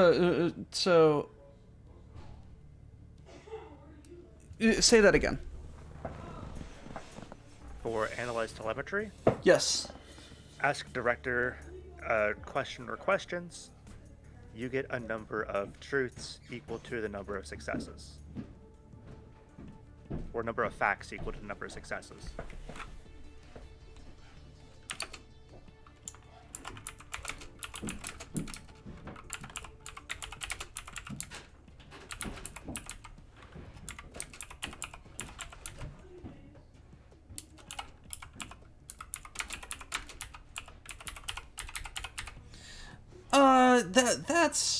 That's a good idea. That's a very good idea.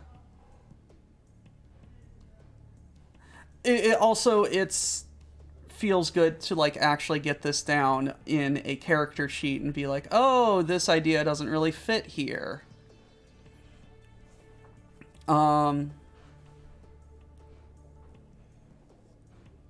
Okay, so soldier, we have. I'm good with how this is for right now. So for the soldier, big effects.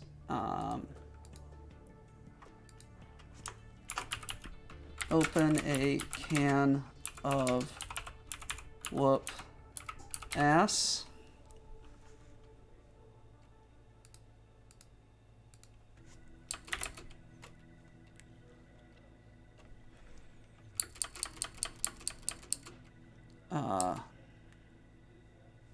What is it?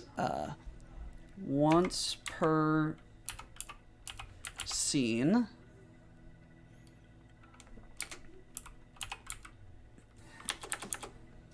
Inflict +1 harm on threats and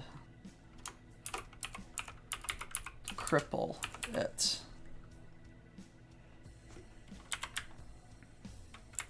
Here's a thought. Mm-hmm. These characters have levels, right? Yes. Do we want to do +1 harm? Or do we want to do their level in harm? It's like a level 7 soldier would be 7 harm right off the bat. Inflict plus level harm on threat, because then we can do hello first time chat, Aok. Welcome. We are a bunch of weirdos trying to figure out a game session. So let's say like 3 and 5.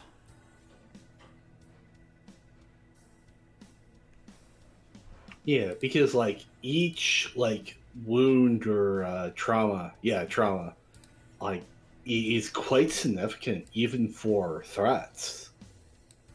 So like doing plus level is like, I think that would mean the soldier would like out damage everything. But I'm not entirely. I actually have no idea how what like damage versus threats work. That's fair. So when you level up, so it's like level 1, 2, 3, 4, 5, 6. And we're going to need to figure out like these 2 boxes are probably going to need some level things. So, open up a can of whoop ass. Once per scene, inflict level harm on threat. We can put this in a little box. And when you get to level 3, you shoot... You hit harder. So, And then level 5, you hit even harder. So, my only problem, like, again, you know the system better than I do, but Look at you guys quoting abilities and characters that I haven't even really seen. Okay, so I did a lot of research to write this. like I think I can say I've done a bit of research myself. So, but I can't help to notice we have Researcher, which has an ability that does not increase with level at all. And then we have Soldier, which is going to have this like ability that dramatically increases in power at 3 and 5. Yes. Like, so that's doesn't seem very even. Like, I think the really interesting, important thing about Camp Whoop-Ass is not the number of wounds that it inflicts, is the fact that it cripples the target. What does that mean? Whatever we want it to mean. It's not listed in the... it's not a condition in the game, but it could just be a narrative decision that the director and the players come up with together. So what I would do is I would have Camp Whoop-Ass have typical effects, that sort of listing, and then like list typical ways it could cripple target, and then like the other ability, like the equivalent to AI Familiar, is going to be the integrated weapon. Oh, we're going to have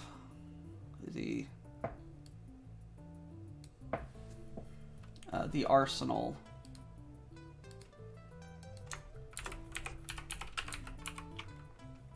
Yeah, but given that the Can of Whoop-Ass is the ability that is going to have like all of the effects that don't have like a defined mechanical definition have typical effects. The Prodigy abilities, for example. Yeah.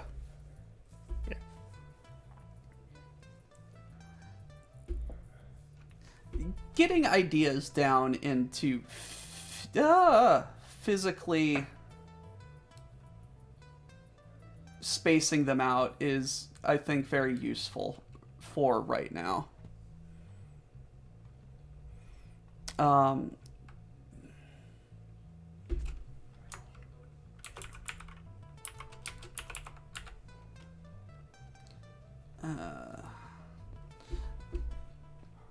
Where are the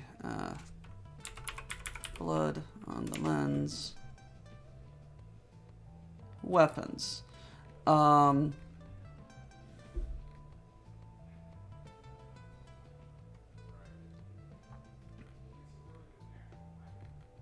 are you? So yeah, weapons. Weapons have a what you use, and then some of them have an ability to increase them against Certain targets. targets, and then an ability they can use per scene. So what I noticed, so you have the 3 categories of weapons. Improvised. Improvised weapons are just there so you can attack. That's all they do. They don't have additional effects. Yeah. Standard weapons have they usually grant like +1 die against a specific target, specific in the +1 die in a specific situation once per scene. Oh, how damage is calculated. I believe it is calculated the number of successes is the amount of trauma inflicted on the target. Oh wow. Okay. Yeah, I'll keep that in mind then. But I'm gonna finish my observations. Expert weapons are probably the most varied and flexible. But I noticed that it's either +1 die in a certain situation with no restriction on use, or +2 die once per session. Sometimes just that. Like the assault rifle is just +2 die once per session. Well, scene, yeah. I think it's per session. It's scene. For the weapon. Oh, very Some of them are, nice. like the blunderbuss is +2 die when close once per scene.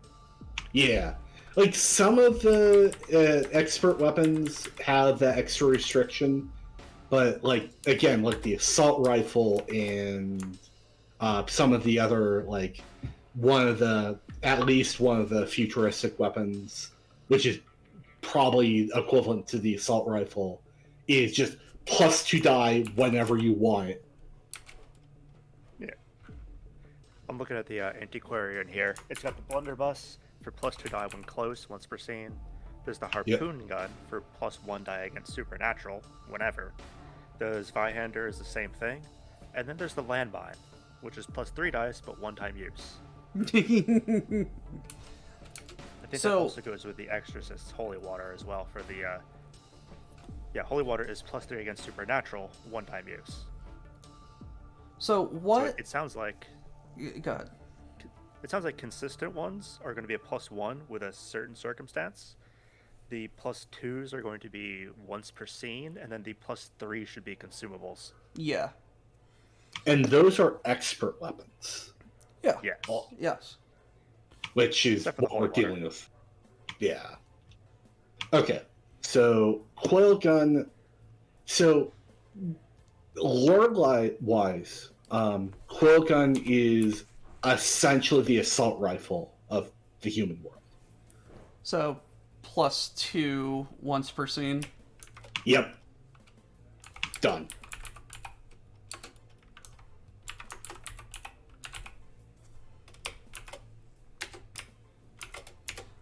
What else did we come up with?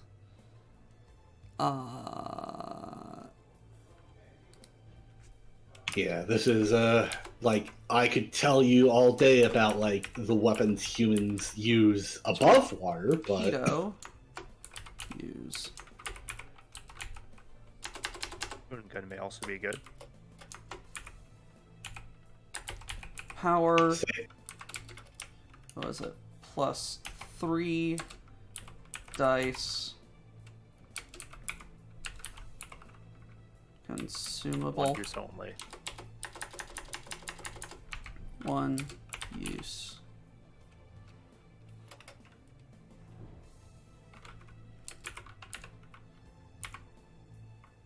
One use only.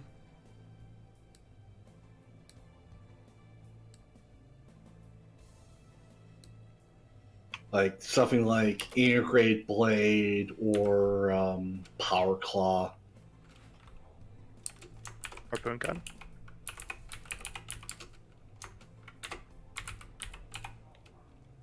Integrated blade.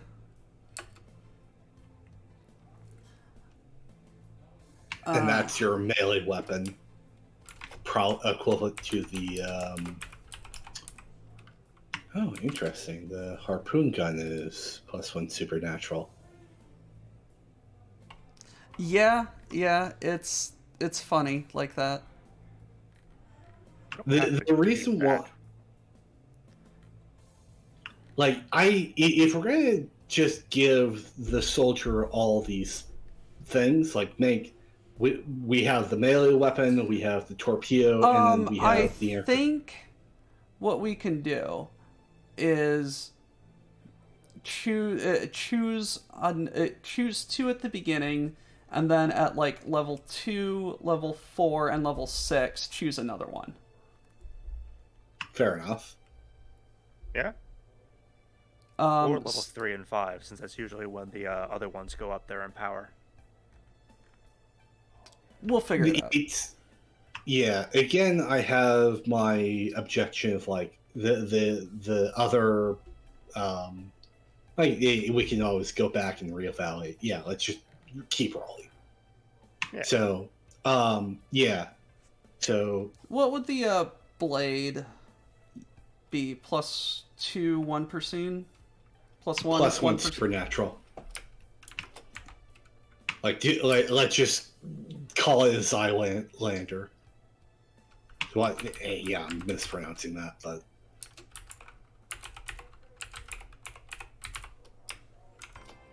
What would or a it could be like supernatural... +1, or it could be like +1 versus close targets. I kind of like that because like humans are kind of unprepared for supernatural stuff.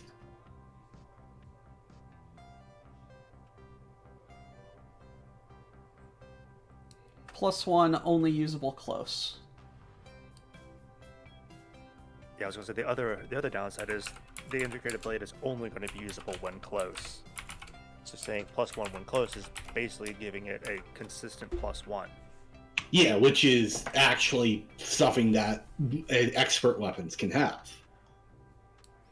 And then let's get one more human-only weapon. Probably not the flamethrower. Probably Yeah. not the flamethrower. It's like, how is a fire operating underwater? I don't know, SpongeBob. Maybe like Chat, any ideas? Any future underwater weaponry? I saw Zork in there, so.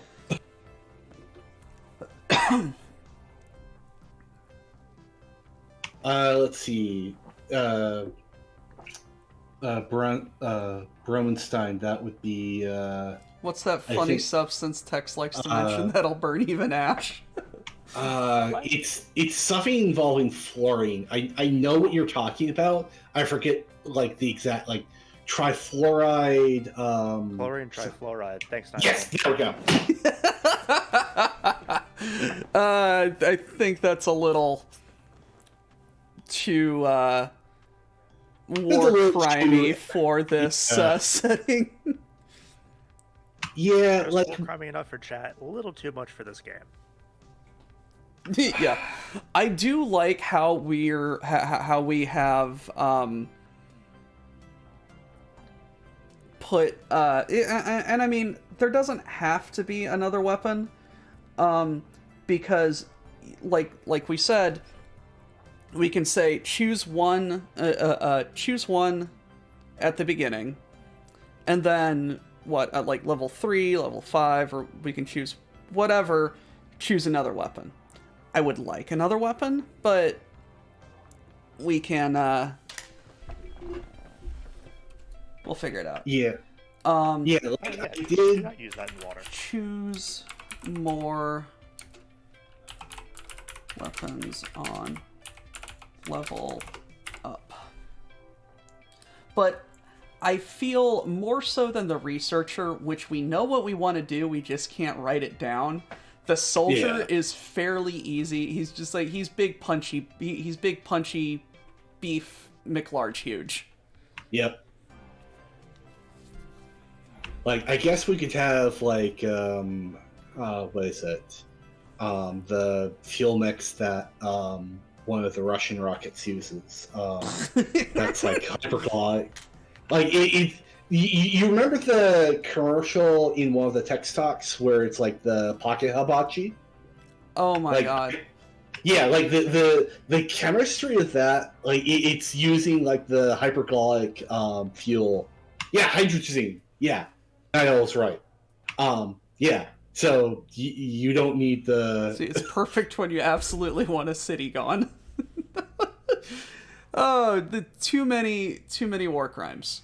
Too many war crimes. Yeah, but like hydrogen is very toxic though. So yeah, let's avoid that one. Yeah. On second, Here's an idea. Okay. Combat shield. You get either a +1 to your armored suit rolls, or your armored suit succeeds on a 4, 5, or 6. That could be part of the arsenal. Yes, I like that. I like that. I like And that. then like one-handed, so it takes a hand. Okay. Well, that would mean you couldn't use like the coil gun or the torpedo. You could use your integrated blade, or you could use like a pistol of some sort. Yeah, maybe like like a air pistol or something like that. Compressed air pistol. We'll figure it out. Yeah, again, like there's a lot of like little details that I've been really wanting to fill in, Shield. but like yeah, like Niall's right, like the pepper box dart gun. What did you say about? What did you say, Archon, about the shield? Either +1 to armored suit rolls, or armored suit succeeds on a 4, 5, or 6. So you just We did would the have to choose math one on of those, you but- just did the math on that. So Yeah. if A 4, 5, a or 6 is a 50-50. A 5 or 6, basically with advantage on 2 dice, is 56%. I But rolling like 2 dice also feels a little bit better. I like 50% better than 56%. You know. You know what I mean? Yeah.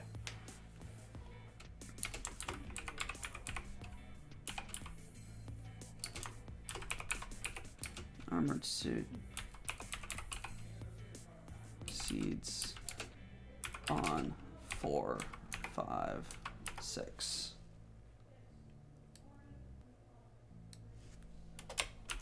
I think 4-6 would work.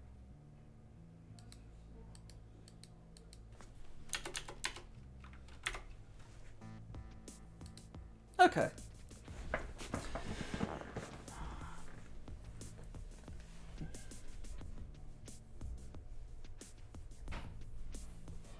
And I do like how succinct that is. I do like how succinct that is. My reading chat's idea about C4 and all these things. Do we want to abstract those weapons a little bit more? Coil gun would be rifle, torpedo would be explosive.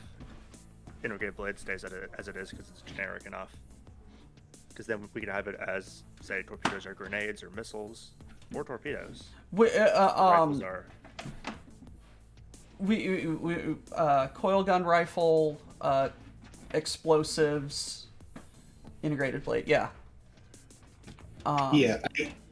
Yeah, coil guns already kind of generic as is. I think is like you can really you can kind of choose like based on how the thing works.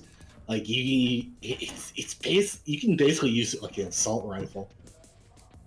Once you figure out the kinks, which we have 1,000 years to do. Indeed. Hey, sounds good to me. Before we go back to the tech and we go back into the problem we had last week of running out of brain meats, what kind of things do we want to put here in these two little abilities? Okay, I actually have like, so I have if you're in my sort of proposal, I did a couple nights ago.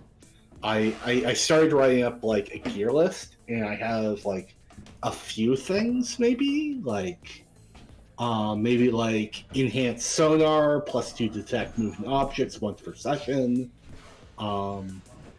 There's the Sleepwalker. Let's see.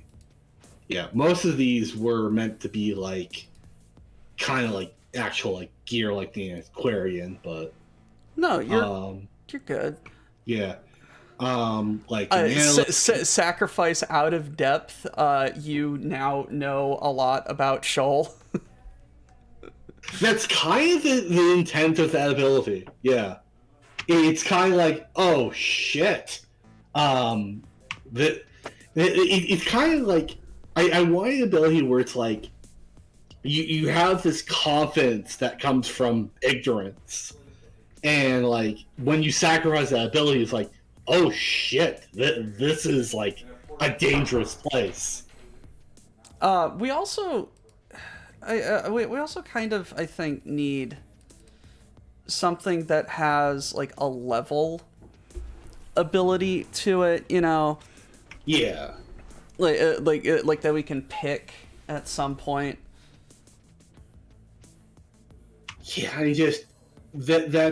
I have trouble thinking of let's see. Sonar is very much a potential weapon. Yeah, don't dive around subs, people. Yeah. Like that could be. Oh, I need to take this. It's fine. It's fine. Having most of our having most of the abilities being in the power is not a bad thing. So I'm looking at Merc right now. They've got one that's Grit Teeth. Whenever you mark Adrenaline, you gain advantage on your next roll. That might be good for the base human one. Just Grit or something like that.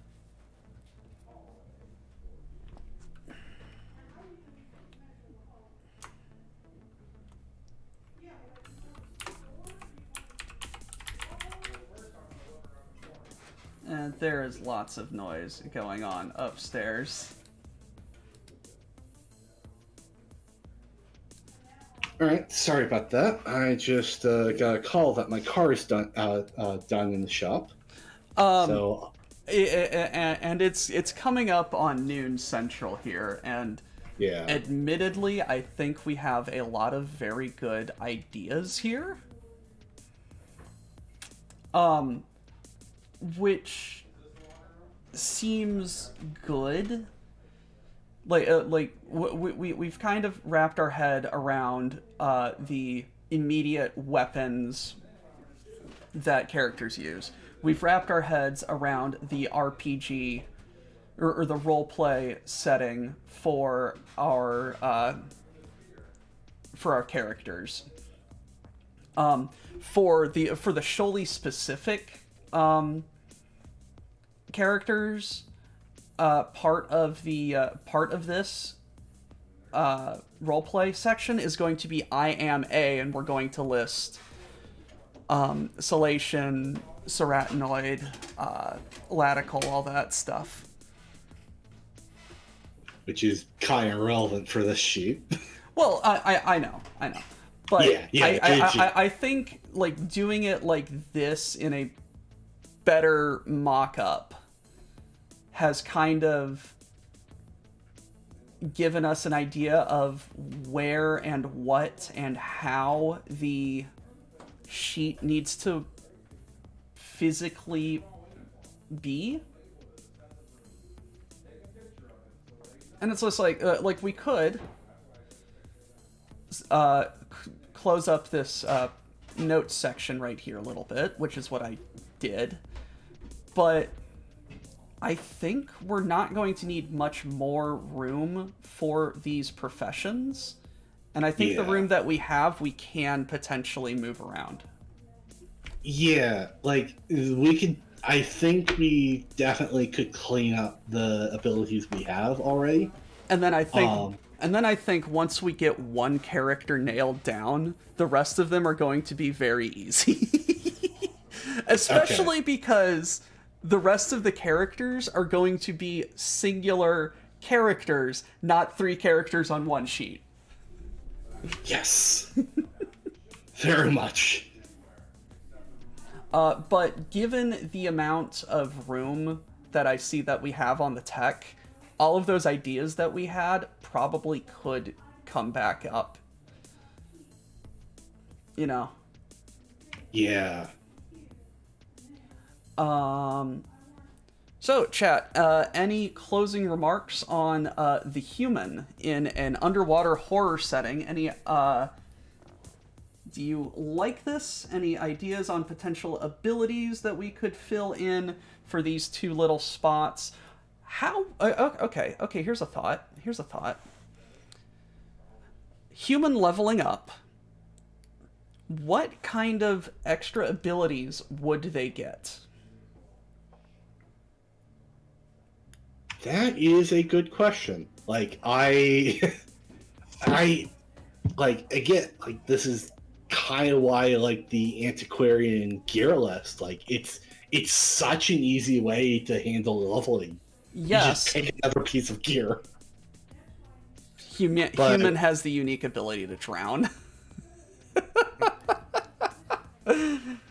No, you're absolutely right. But the antiquarian also, if you sacrifice all of that gear, you're just a person.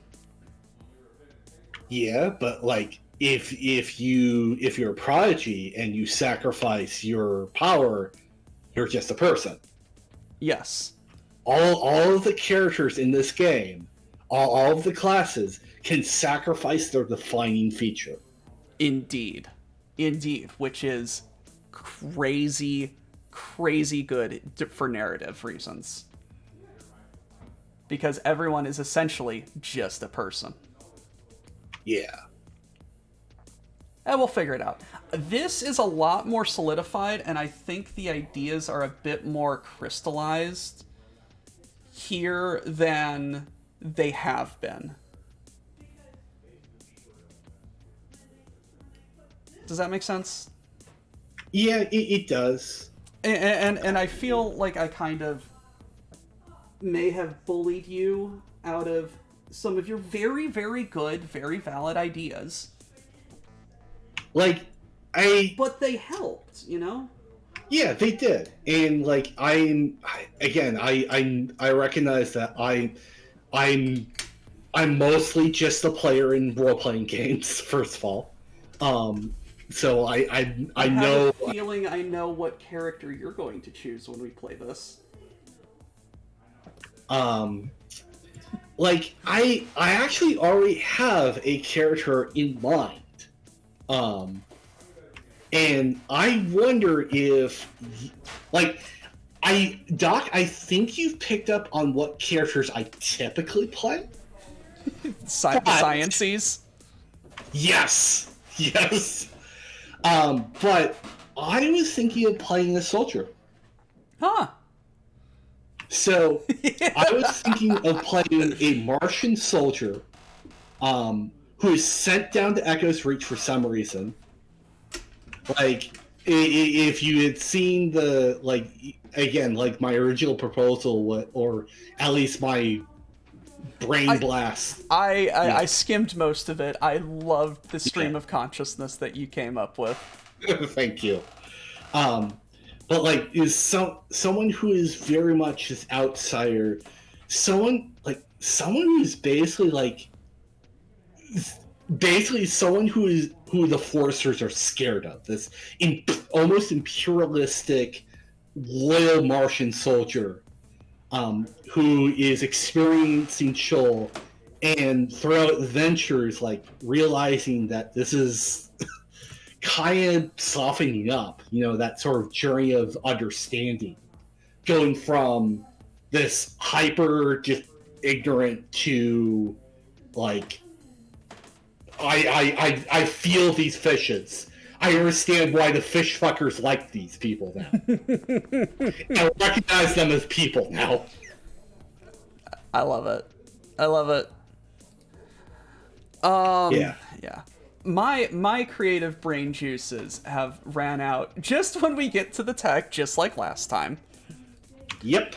We will But I like the crystallization that we have here. And this is going to be a very, very good jumping off point for the rest of the characters that we have. Yeah. Like, I don't like how we have... I'm sorry to be critical, but, like, I just... The thing with... It feels more like we have, like, multiple abilities sort of bundled up in little bags. Well, not little bags. Rather than just... No, you're not wrong. Yeah. And, like, it's... Yeah, I kind of want to, like... What I really want to do... I still really like the antiquarian equipment list for, like, general human equipment. Like, having a pool that they all share. And then, like, compressing the jobs to, like, their most relevant ability. Like, familiar gets moved out of researcher, and then the typical effects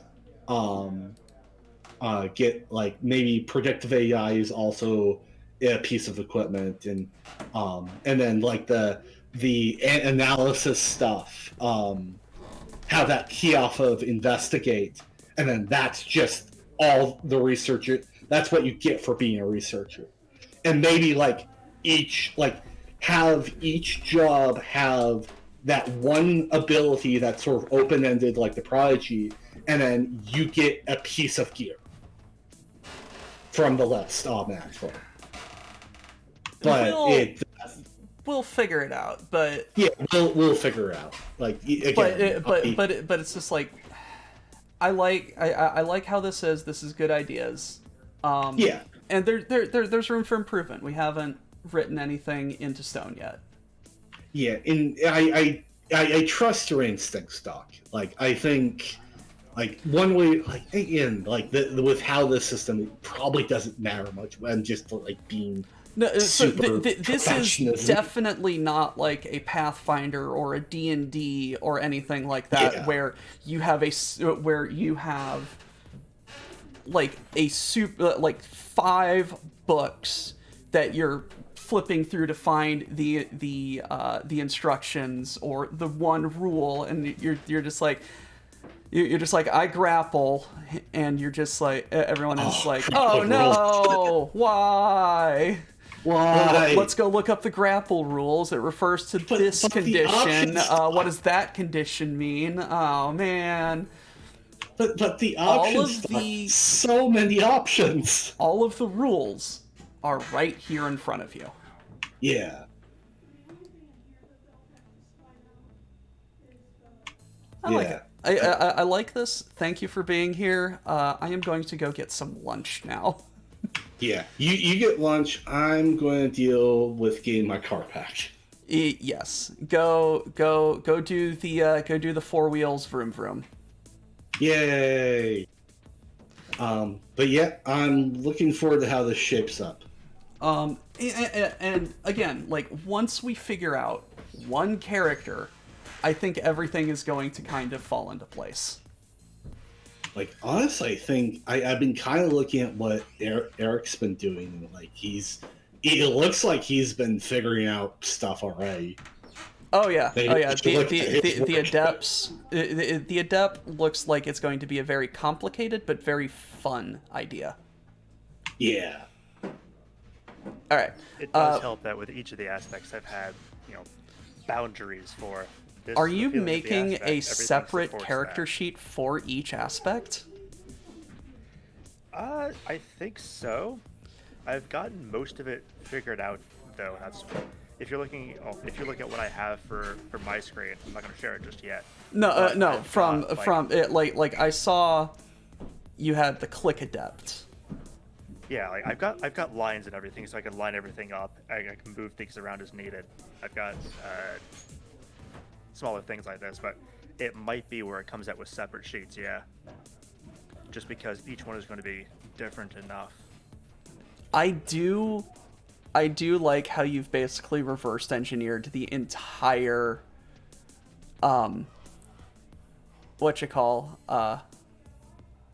font system. Character sheet. Yeah, so I took the ones that I had, I downloaded them, put them up on another screen, took a small screenshot of that area, opened that in Paint, copied it and put it into the alphabet for like the name over there, and then just put that into a single document. So you can just copy, paste, copy, paste, copy, paste, line it up, and then shrink it. Ladies and gentlemen, we're definitely not nerds. Oh, no, nerds here? On this channel? And with that, I think that's a good enough spot to call it. Brain meats are leaking out of ears. Cars and vroom vrooms need to go be dealt with, and food needs to be consumed. Thank you, everyone, for showing up and committing war crimes in chat. Thank you, Archon and Ed, for having being voices of insanity, for trying to figure this out. Next week we are going to I got the dragon set. We are going to make the Zaku. Yes. We are going to make the Zaku next week, then followed by the Enterprise, and then if I haven't figured out how to play Elden Ring, we're probably going to play Doom Eternal. Ah, someone watched the... Wait, no, you were on that I was stream, on that stream! You were on the... Okay, yeah. All right. Thank you, everybody. You didn't need to watch it. Thank you, everybody. Bye-bye. Have a great day. Eat the mold, everyone.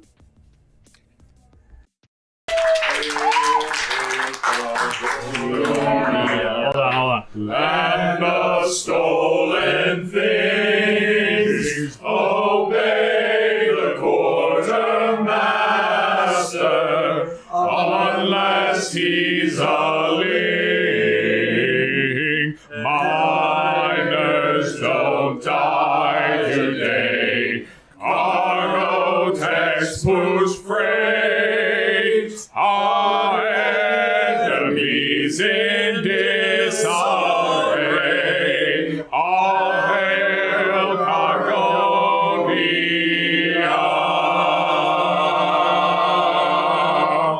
Get back to work.